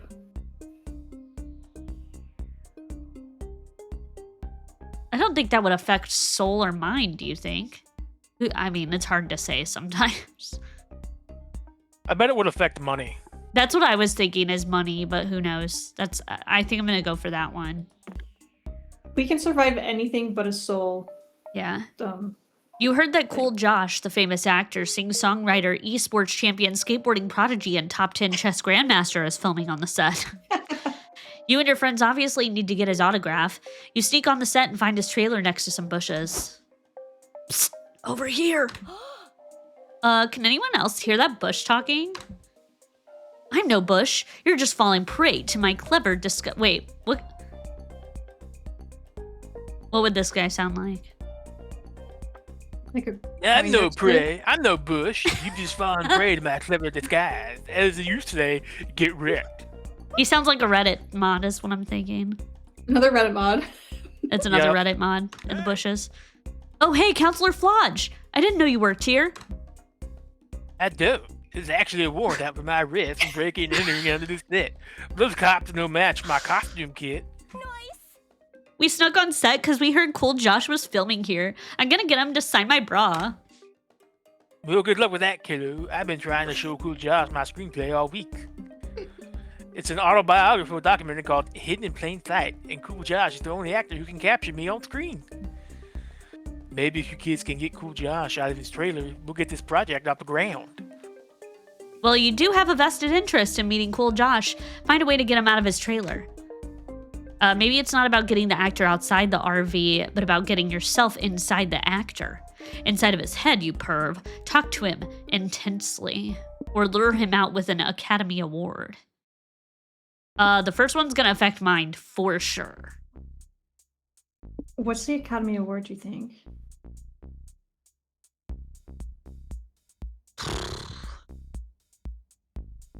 Magic, because we don't have one? Ooh, I don't know. I'm hoping, I'm going for it. Yeah. You knock on the door of Cool Josh's trailer. Hi. We're with the Academy, here to present Cool Josh with an Oscar. I just need him to come out here and sign these legal documents. Wait, really? That's awesome! An Oscar is the last thing I needed to be an S-tier celebrity status. What? S-tier? What's that? You don't know? All celebrities are secretly linked on a tier list from F to S. It's kind of like the stock market, ad break, but with popularity and even less ethical. A C-tier celebrity is lucky to star in a shitty 90s sitcom reboot. A B-tier might get a lead on a made-for-TV drama. But at A-tier, you get big-budget movie contracts, multi-platinum records, and total immunity to being canceled on Twitter. That's where I am. Only Oscar winners ever achieve S-tier, though. I've even heard rumors that S-tiers are given their own genetically modified clone from the Academy. So where's my Oscar? I assume Not As Cool Josh will be delivered in 9 months or so. Oh, your Oscar is, this thing. Polly hands Cool Josh one of Scott's weird clay sculptures. Wow, it looks just like me. Thanks. Cool Josh signs your paperwork. Okay, cool. Hype. And even gives you a lock of his hair for DNA replication, plus 4 hype. Win. But you lose 4 money. Oh, good. Yes. Thank God. Because Cool Josh apparently expects a cash prize with his Oscar and won't take no for an answer. Fucking celebrities. I've got some cash to spare. We were right. Oh, we lost some soul, though.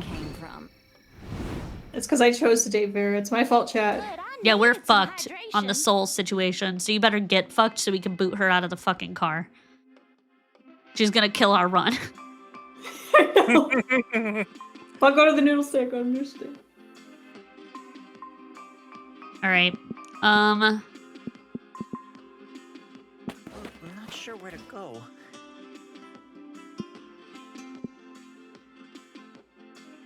I can go to the car. Go get fucked. It's fine. Okay. Yeah, He goes, go down, okay. okay, I'll get fucked, I guess. The desert is my home. Howdy doodly, Jose. Are you here to make a trade? I just stole or found all this stuff in a chaotic dimension beyond the breadth of mortal understanding. Feel free to take anything that catches your eye. Okay, we are going to give up the magical thing. Hype is Dragon Heat. What is... We have a lot of hype now. We can do Dragon Heat. This is magic, though. We have a ton of it. But it's also our ticket to winning. How many weeks is there? Do we know? I think it's 6. I guess there is time to recoup it. We can do Dragon Heat. We can risk hype. Yeah, we have a lot of that now. Okay, and then we need to do it. What's going to give us soul? The truth, probably? Oh, gummy bears. Wait, what? Marbles? Squawk. Walk in a penguin mask. That's sexy stuff. So what are the other ones? Treasure map. That's money. That's obviously money, yeah. Yeah, evil gummy bears and the truth.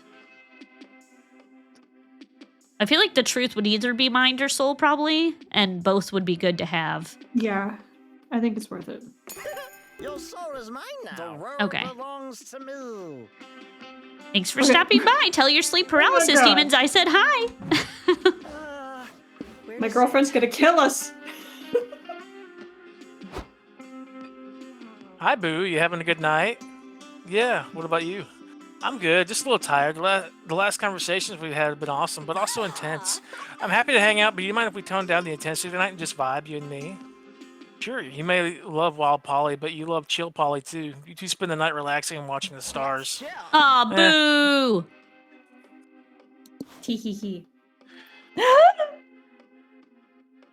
You're How getting she manages real. to do all she does. Appeal to ego, Chad. How I manage to do everything I do? Grit, badassery, and spreadsheets. Really? Spreadsheets? Yeah, an awful lot of them. Yeah, like I'm gonna spread only- those sheets tonight, baby. Woo! It's the only way to properly juggle being a boss bitch who manages multiple businesses and being a self-made woman with a rich personal life. I started managing tasks for my company that develops market-disrupting apps like Murder. Murder? Yes, the Uber for murder. Then I felt I had my control over my shit, so I made a spreadsheet to manage my illegal law firm. But after that, I realized I wasn't taking care of my exercise routine and such. So I made a spreadsheet to monitor that I jogged at least 4 times a week. Ugh, spreadsheets. Soon after came my spreadsheet to keep track of the books I read and the one to keep track of my friends I haven't seen in a while because I'm too busy. I see, an awful lot of spreadsheets indeed. Pretty much, yeah. Too many goals. It's a bit stressful. If only days could have more than 24 hours. I just like knowing I'm in control, never leaving anything to chance. The thing is, the more I try to control, the more exhausting it becomes. My goals keep multiplying like rabbits. I gotta conquer life. Sounds like a lot, Farah. Like, do you even enjoy jogging and reading a book? If it becomes a box, do you have to check on your spreadsheets? I don't know anymore, and that scares me. I'm trying to exert control over all aspects of my life. And yet my spreadsheets are sort of getting out of control. I feel trapped in a prison of my own making. Well, it sounds like it's time for a prison break. How can you help Farah? There's no shame in delegating, girl. It might take some trust, but it's always better than testing what Vera Oberlin's breaking point is. Spreadsheets out of control. Maybe the solution is a spreadsheet to keep track of your spreadsheets. The problem isn't you, but other people not being up to your speed. You can manage all the other people in your life to fully optimize everything. I like that It's one. not the middle one. What do we think it is? I like that one. Oh no, I wasn't paying attention. Damn it! We traded. I like the one you're on right now. Yeah, because this involves trust, which she doesn't do. That's not what my queen does. And she likes optimizing. Oh no, you get another chance. Okay, it's the middle. I say middle. I say middle.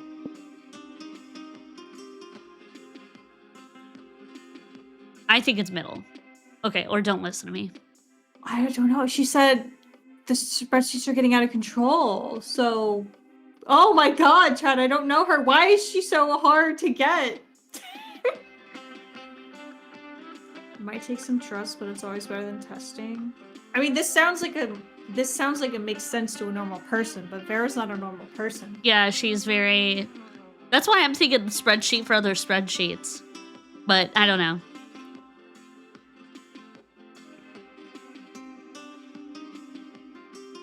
When does in-game trigger? On the last week, I think. No shame in delegating. It might take some trust, but it's always better than testing.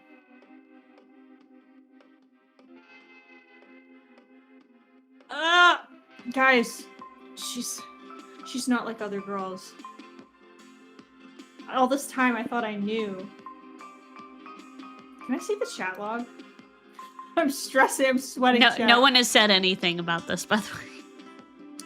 There's no shame in delegating. I mean, this is just a common sense answer, chat. But That's why I think it's a middle one. oh my god, spreadsheets out of control. Maybe the solution is.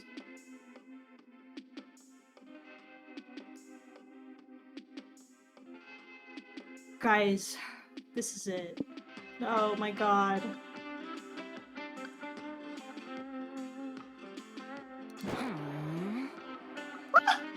That was that was. Wait. Is this good or bad? I can't tell. It didn't exit No, that out. was it. That was it. Jose helped me. Jose was perfect. That was Really actually my gut. man. You want to know, me being honest? This was my gut answer, but I went with the third one because you taught me out of it. I thought it was this one from the beginning. Well, I appreciate you because now I'm on track to getting laid. But also, Vera's keywords are optimized and improvements and blah blah blah. So, yeah, I got caught up. Thank you, Jose. You're welcome. It's actually not a bad idea. Really? Ugh. No, it's a terrible idea. Wait, what? What? I got excited for no reason. Maybe No, this this will was swing. the wrong answer. Was it? Your disbelief about me thinking this was a good idea speaks volumes. Maybe. I suppose so. Pathetic. She's so hard to read. Oops. Yeah, the solution is more spreadsheets. Fuck, Chad. How do we rewind? Oh yeah, the No. achievement we got is bad date. It's rare though. A rare achievement. Oh my god, Chad, this is not the first time it's happened to me with Vera. But you keep going for her, don't you? Huh. I do. Interesting. Until someone actually helps me with my control issues, I have 8 spreadsheets to update. No! My gut was telling me 1. She's not lying. She leaves walking confidently into the night. If ever anyone but Vera, you'd worry. But you know she'll be fine. Stressed but fine. Chat. Oh well. Now you just have to do your own run on your stream. For real! I'm gonna be like, okay, redemption arc on Valentine's Day. Well, we don't have Vera anymore. Yeah, we don't have any more soul Thank sucking. God. But things cost more now, so if we have anything that's negative soul, we're gonna be done. If you're not already following Emmy, by the way, chat, that's her channel right there. If you want to see her do another playthrough of this on V-Day. You guys want to Get wet, just let's go. Crash out and fumble the bag. Oh, That's my. We need. What is potato? World's biggest potato. Stamina, mind, And random. and random, and then the other one was mind. What? Mind, hype, and magic.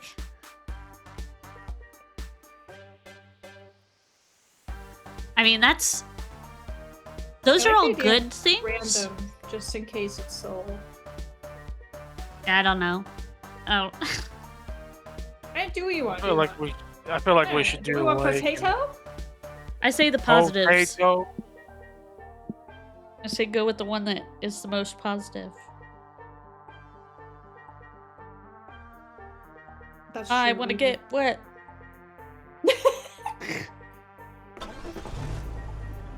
Holly, are we bad people? My soul feels empty. Oh no.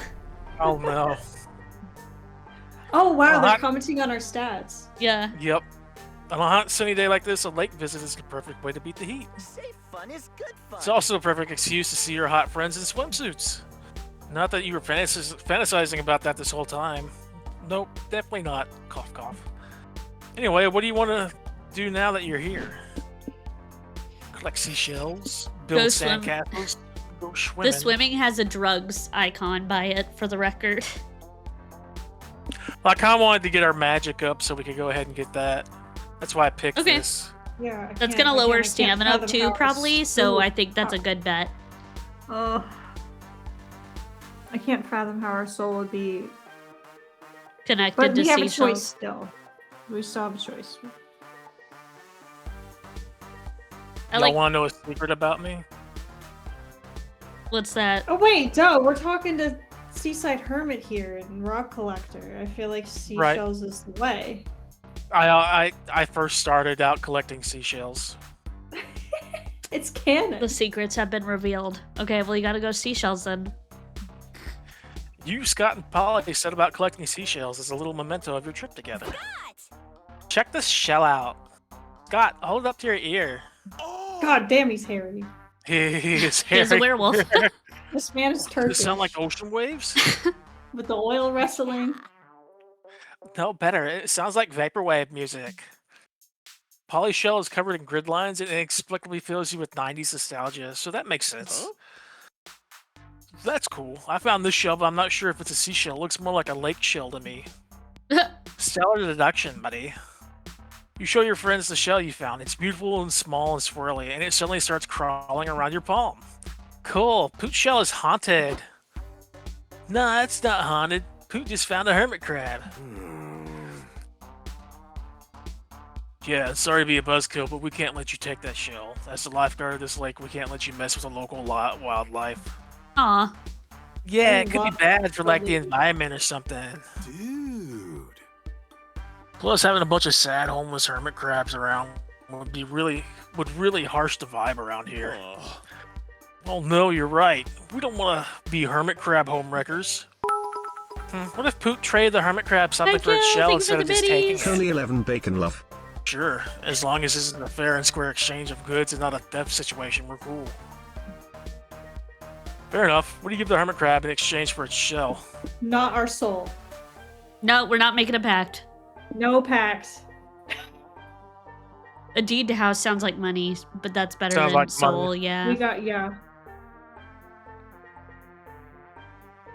Top one. Cool. Cool, that makes perfect sense. I appreciate you guys rehoming this hermit crab so we didn't have to. But wait, Wanda, what if Poot's actions will have consequences? Nicholas! What do you mean? Well, what if this hermit crab becoming a homeowner makes all the other hermit crabs jealous? So then the hermit crab starts trading their shells to other gullible young adults with property to spare.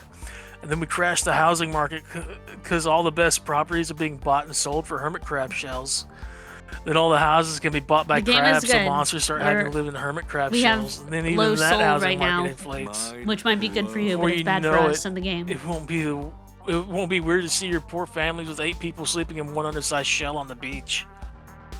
Damn, that's a good point. If the hermit crabs take our houses, what's next? Our jobs? Oh no.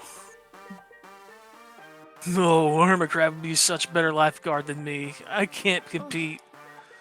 I feel like all that happening is pretty unlikely. Oh yeah? Smoke this and see if you still feel that way in a few minutes. Hell yeah, brother. 20 Drugs. minutes later. Holy shit! Holy Maybe shit, guessing we're gonna your crash mind. the housing market. Thank you for the hydrate. Told you. You're still skeptical but you for sure lost 3 money trading an entire house to hermit crab. At least you gained +2 Stretch. magic for the gorgeous shell.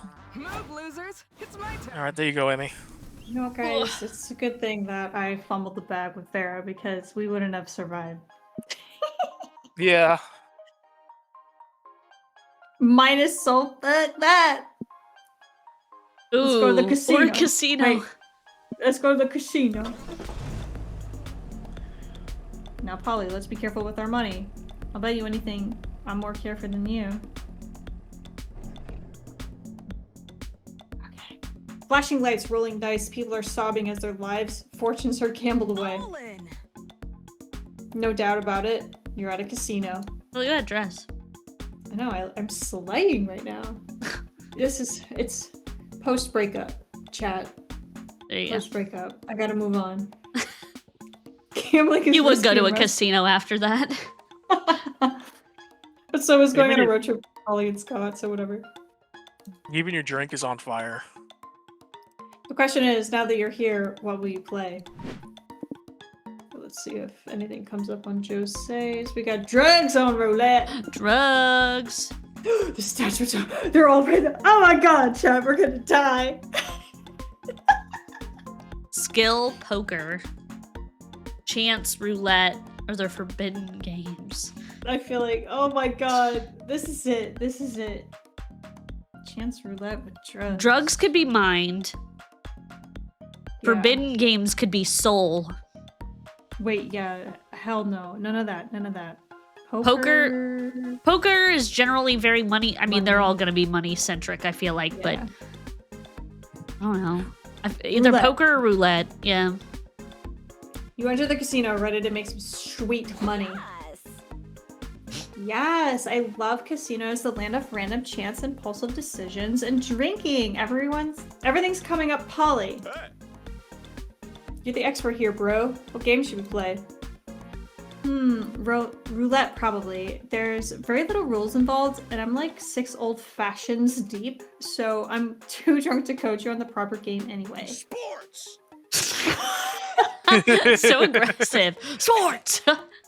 Bye me. Roulette's the only casino sport with balls in it, so it's bound to be my Can I get a favorite. balls chat? How does it work? Sports. People balls. place their bets. The croupier spins the wheel and the ball lands on a number. And you win or you don't. That's it. The only thing Sports you have balls. to do is pick a number or the color to bet on. Emmy, what are you feeling? I'm betting on 69, of course. God damn it. I respect that. But the highest number in roulette is 37. What? So I can't pick 420 either? God Game. damn it. I'll just bet it all on red then. Okay, what are we gonna bet? It should be something good if we want to win big. Scott's right. What are you willing to lose? Not our soul! What are you willing to win? It all comes down to this. Bet this delicious hot dog That's to stamina. Bet That's some a money. thing. Whole point of gambling. Silver watch. Mysterious warlock. Okay, so that's gonna be magic. We could stand to lose some stamina. Yeah. This That's hot fair. dog. No, not the hot dog. I was really looking forward to eating that. That's all we have to bet it, Scotty. Gambling's no fun if you're not putting it all on the line. You bet your hot dog, and the croupier spins the wheel. Scott is visibly sweating as he watches the ball bounce along the numbers. Got the meat sweats. Oh man, did we go too far this time, guys? This is a really good hot dog we might lose. Aw. You know, I support life of pranks and shenanigans, but risking this hot dog might have crossed the line. Aw. You watch with bated breath as the roulette wheel slows down and the ball lands on a black number. Ouch. No! I'm sorry, buddy. It's my fault for pushing you to bet your delicious hot dog. I'll never forgive myself. Hey kids, it's me, Tubular Eddie, the anti-gambling aardvark. I'm here to tell you that gambling is totally unradical. With the Guitar Hero guitar. Yeah. The only thing you can bet on that gambling is never... Wait, that gambling is something cool cats never do. But I'm not a cat, I'm a werewolf. Oh, those two then. Oh man. I gotta go now. I have a lot of I have a lot of coke to snort off my skateboard. Peace out. Well, you guessed the casino was most likely the place for you to see an anti-gambling Hi, Void. PSA, and this also the most likely place to lose some stats. This time it's 1 stamina. Oh, how generous! It was only 1. My turn! Ooh, creepy church, I want to go there. I'll check the stats, but still. Take me to church. Let's see. We gained Oh. soul at the gas station. Aww. But we can gain soul we gained here. soul at the graveyard! Oh, but it could be negative soul too, though. But we select the one with plus soul, we'll be fine. Okay. I don't know how to explain it, but this car looks really happy. It's because we pumped it full of magic. Yay, we're overflowing with magic. I can come back wrong time. Why would it be the wrong time? Oh god. Okay, Solus is putting our luck on. Yeah, this could go Oh, shit. adversely for us. I hit Oh, we my got table. this. Okay. We'll pick the plus soul one Very, and be very fine, chat. important. I'll be fine, chat. Hey, Solus. Hey, Void. We got a 4-leaf clover, chat. Graveyards are solemn, quiet places made for reflection and paying respect to the dead. Flowers for the dead. For the dead. If you're... I sound like Dolly Parton, I'm kind of living. If you're a snooze fest, but you're with Polly and Scott, which means a graveyard is the perfect place to play a prank. The only question is, what's the best prank to pull? Lloyd says, hey, a hermit. Hey, Emmy. Lloyd! Well, we're going to raise the dead, obviously. And that works with what we want to do. Mm-hmm. You're all wandering around the graveyard when you hear gritty guitar riffs and a guy whine singing about how much he hates this town. You follow the sound to Gerard the Necromancer lounging in the graves, listening to music and drinking beer. Oh no.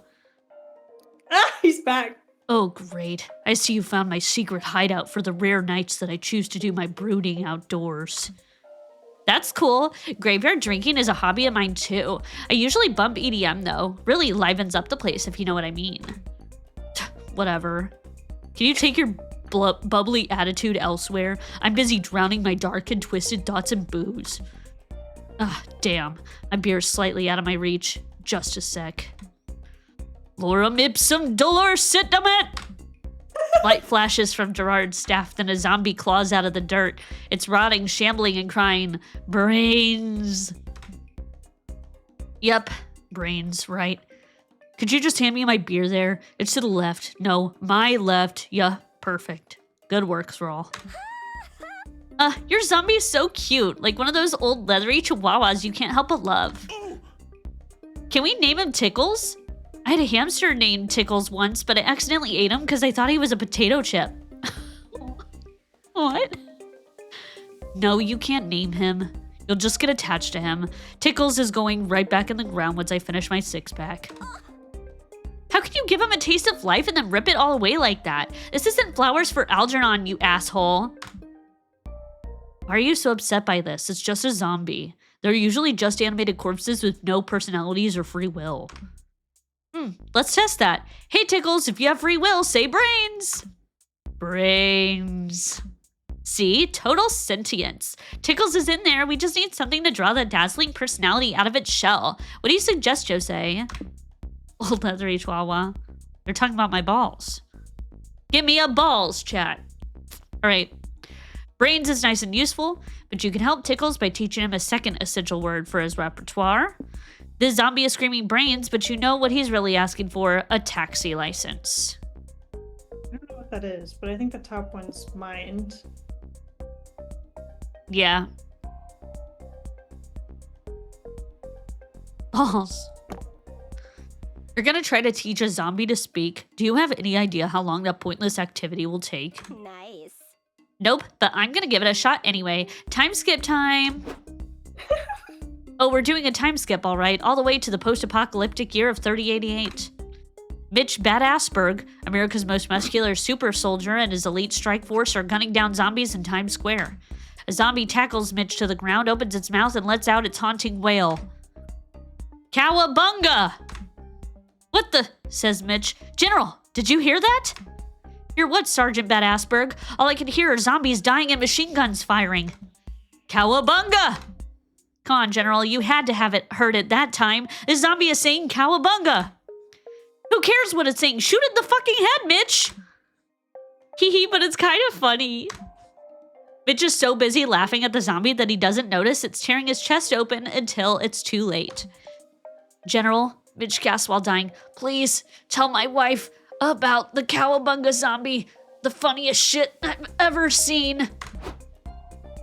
Wow, you really taught a zombie to say cowabunga. Your commitment to idiotic tasks is almost impressive. Right. Yeah, just imagine a zombie saying cowabunga to you while it's eating your brains, bro. It's a great prank. You gained 3 soul. Hey! For expanding Tickle's vocabulary, but you lose 3 magic because you had to go to some dark, arcane places to teach a zombie a new word.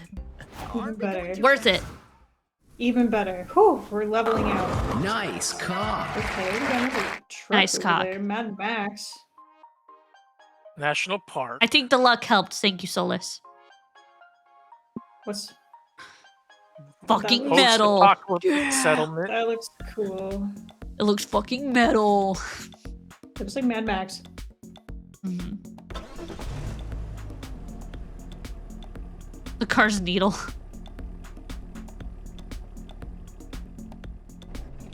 And we have some points to wager now. Cars are dangerously souped up. The desert is a wasteland of hubcaps and bullet shells. Everybody's wearing leather, scrap metal armor, gas mask, and a lot of black eyeshadow. Hell yeah. Welcome to welcome to the post-apocalyptic settlement where the only law to abide is a need for speed. There are plenty of dangerous diesel punk activities to fill your time. What do you do? That's Race got a to the toilet death? sticker on it. That's potty humor. Apparently. Get your own post-apocalyptic glow-up. Fight to the death.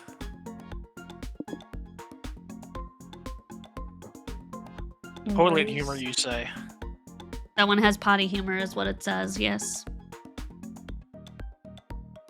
I feel like we can wager anything at this point.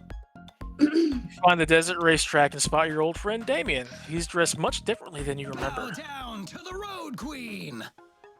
Oh. Okay, Oh, Damien, he's a work. drag. Let's go. I love this. Hey noobs, welcome to the Queen of the Roads domain, where we're making the road raging apocalypse fashionable again. Hi Damien. Hi Queen of the Road. We heard you were hanging around here and wanted to say hi. Cargo's room. You're so dumb, I love it. I heard there's a car race happening today. I'm pretty good at driving fast. Can we enter? Sure. Sure. You'll be racing in the season premiere of the Queen of the Roads drag race. You're honored, I'm sure. Remember, the car makeover theme is as dangerous as possible. See you on the tracks. Dangerous as You possible. all meet is the back thing, up. Okay.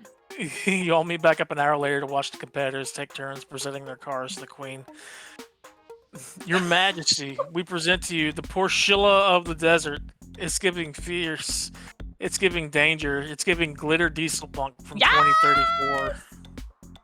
It's got a tutu around it. Great. This is I so love great. this. Drag Fad Max.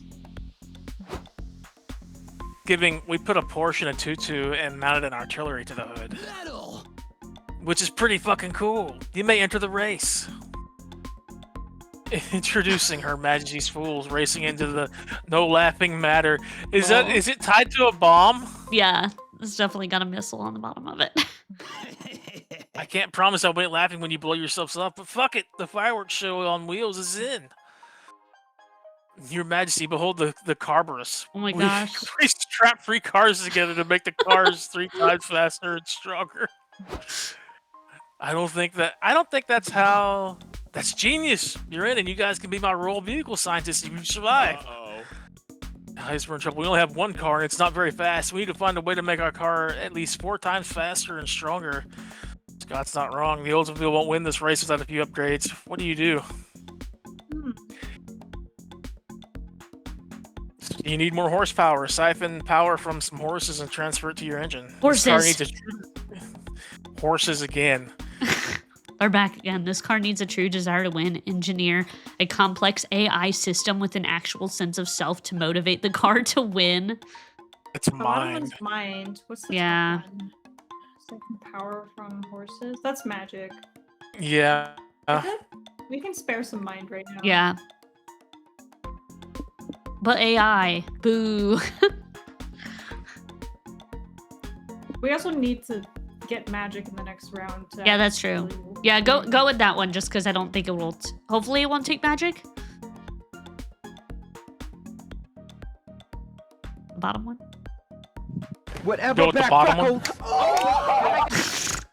Because we still need 25 to win. Yeah. Let's do it. Okay, we got about 10 minutes to engineer an AI with total sentience from scratch. How hard could it be?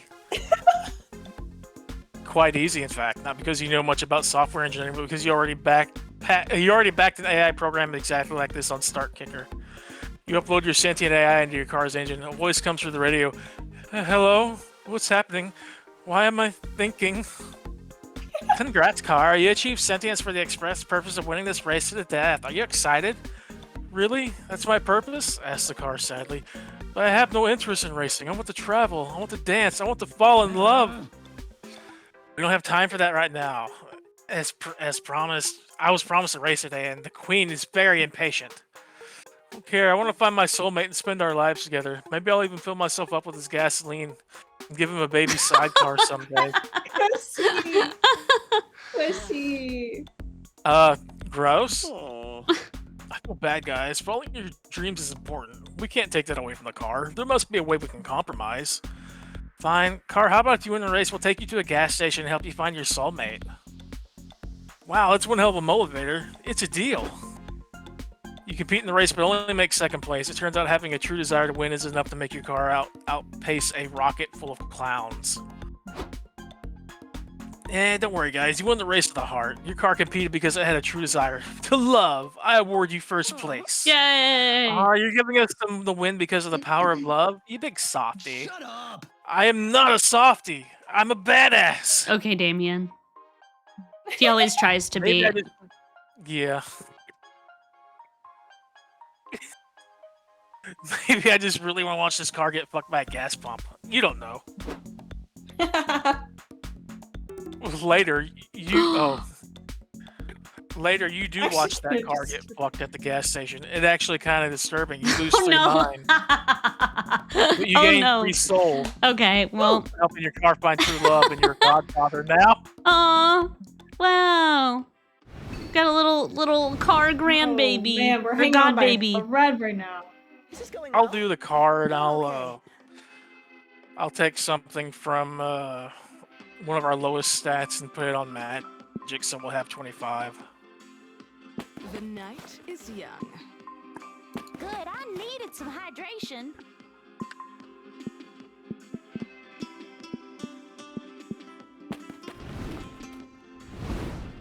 Let's chill. Oh man, I was hoping you would go first. Cookie crap. Okay, so we have, what was this one? Was this Soul last time or Mind? The box. Oh shit, I don't remember. This is Stamina. This one is this one Soul? I think that is Soul. So the box is Mind, Stamina, and then Magic. We can get Mind. We can get Karma voucher. That must be Soul. Encyclopedia Necronomica. Oh, that's Magic. Mm-hmm. Yep. Magic for Magic, though? That doesn't make sense.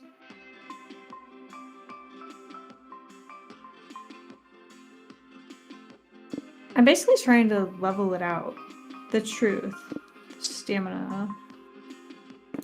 Stamina for edible potato. These seem like one for one. That's Stamina, yeah.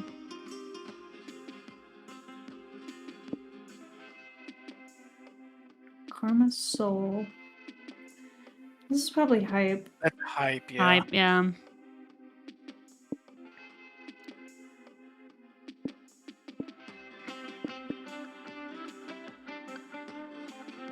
I wonder if they intentionally made it very net zero at the last, probably at the last week. I feel like they've all kind of been like this, to be honest. You just gotta choose which one. Yeah, but we have two equivalents this time. We're trading soul for what do I mean? Stamina for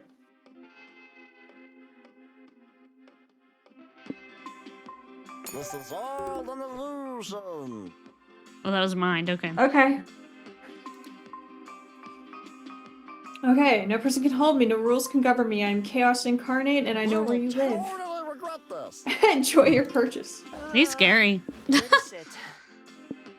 Don't. Yeah, I did risky, and that takes from the lowest and puts it in the highest. What's the cautious? Cautious is the opposite, I believe. Yeah. That's what I was planning on doing, so we could just have 25 magic.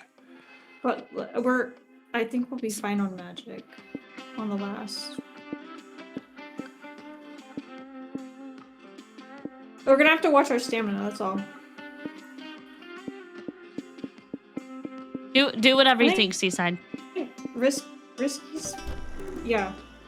Let's get some rest. We just gotta focus on maintaining stamina this round. Yeah.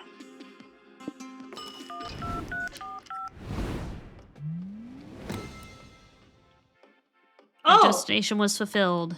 Maybe we don't need to maintain it after this point. That place looks cool. Wait, are there only 5 weeks? No, It was only 5 whenever. weeks. That was only 5 weeks, but it was when it's just whenever you reach one destination.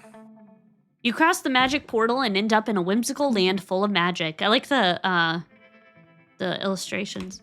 Apparently, these domains were created by a powerful spell years ago.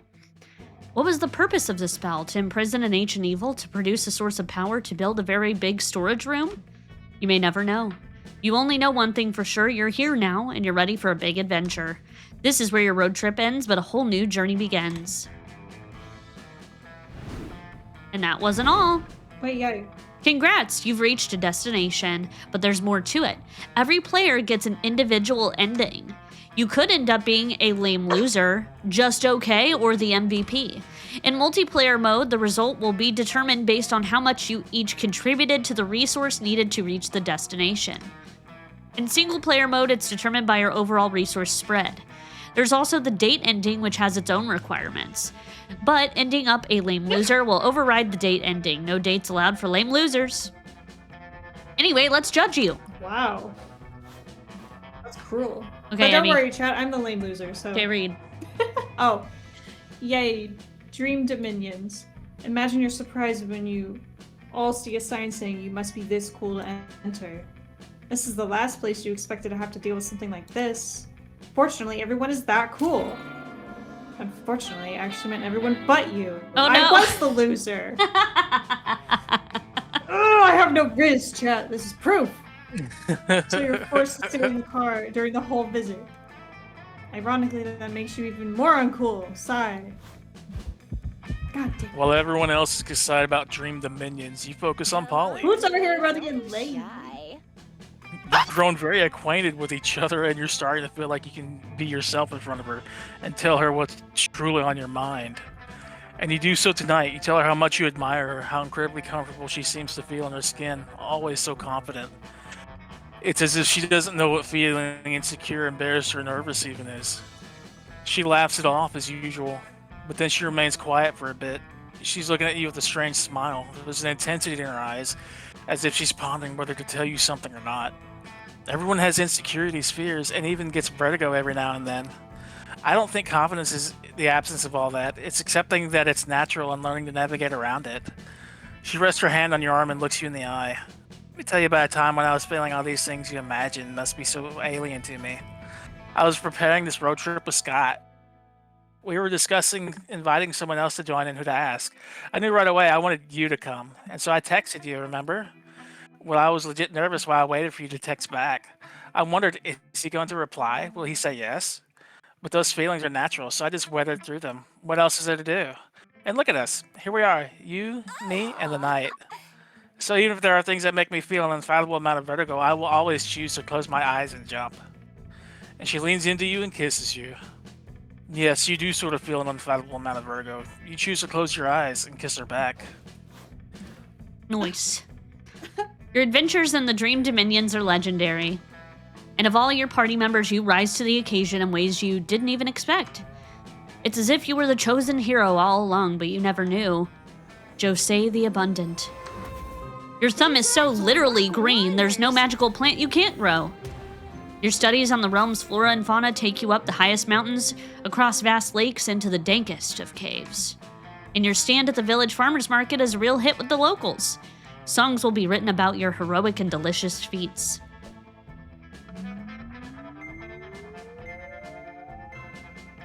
Yeah, I was gonna say it's gonna be him, because he did the most magic stuff. Yeah. Jocee the Abundant and Jocee the Kaiju Fucker. Hell yeah. And the only contribution Yeah. Emmy had to magic was -2. We got your first date ending, and you reached your first This entire destination. thing, apparently.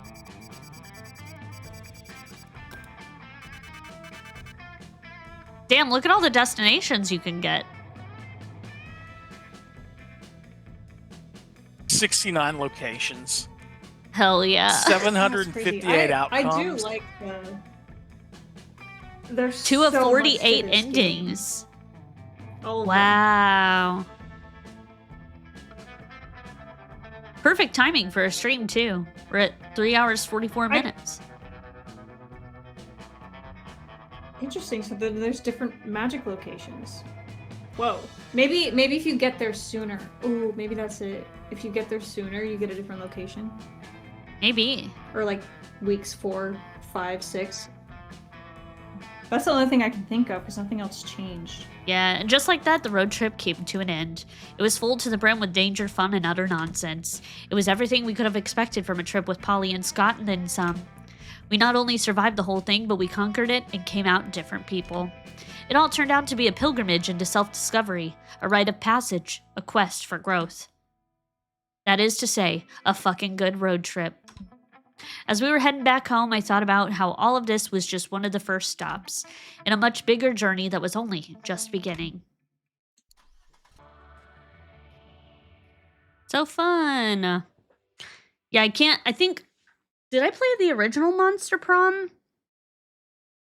I want to say I played the original Monster Prom the last time on stream with Ferret and one other streamer. That was a long time ago. I'll have to ask him which one it was.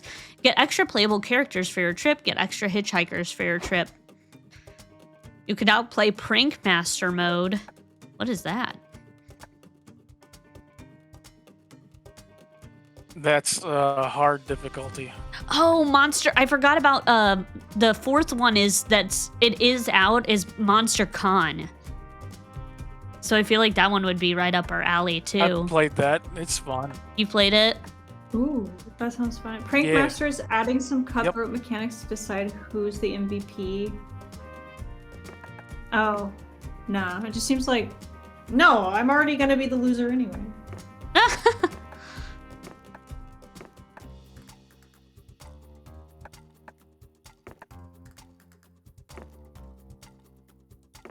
You collect art of all the characters as you find them.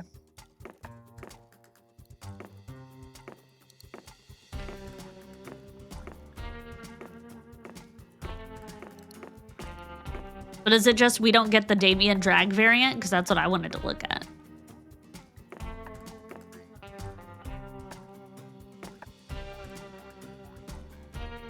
Oh, the event checklist. I kind of liked Gerard.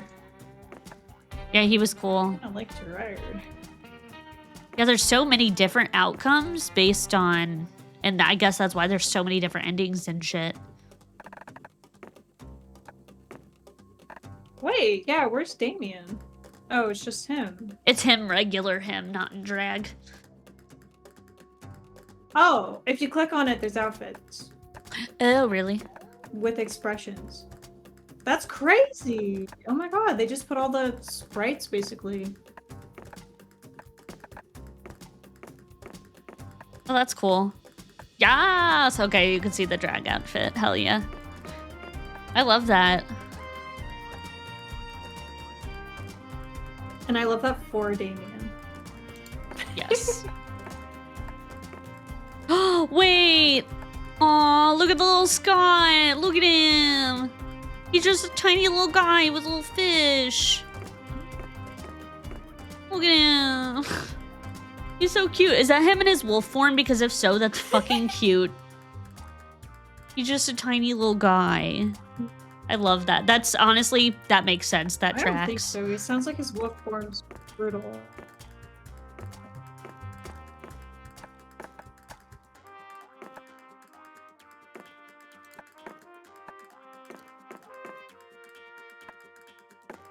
Yeah, I guess you only get to see what you've seen in the game. You unlock it once you've actually seen it in game is what you get to see outside of it.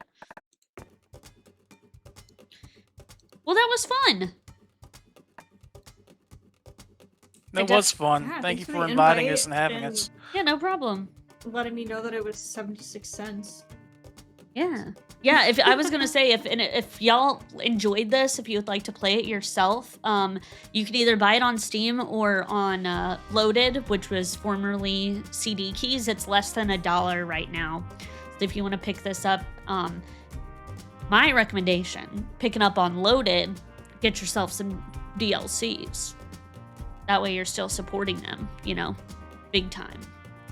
But yeah, thank y'all for hanging out with me and joining the stream. I would definitely be down for playing the other monster proms at some point. Yeah, for so would sure. I. This just made me remember how much I love it. All right, y'all. I will see you around. Good night, chat. All right. Good night. I'm me waiting for chat to respond. Night, chat. Chrissy says goodbye. All right.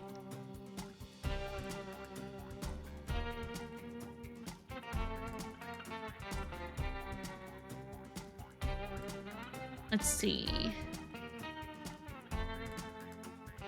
Yeah, super fun. If y'all are able to stick around for a raid, I would greatly appreciate it. No pressure, though, of course. All right. I'm going to exit out of the game. All right. Well, that was fun. I fucked a kaiju. I did not think I was going to get laid in this game, but Corsi totally called that too. He was like, what if you fucked a kaiju? And then it actually happened. That was crazy. That was crazy. The most epic of lays. I mean, even if you didn't get your own personal lay, technically, Seaside got to fuck twice. You got to fuck once. You were kind of helping me fuck. So, we kind of all fucked somebody. Yes, you participated. Exactly. I appreciate y'all's help. Thank you. Ooh, we're only 5 subs away from choosing our dating sim. So, and y'all get to, I'm gonna put a bunch of suggestions out there. And then you guys just let me know like which ones you would want to vote on. And then we'll put a poll in there. And whichever one gets voted on the highest, that's the one that I'm gonna play if we make our dating sim goal. So as long as it's not against Twitch TOS. Like we can't play House Party, we can't play Honey Pop. You held the kaiju, that's true. Let's see. Who are we? Is there anyone else playing?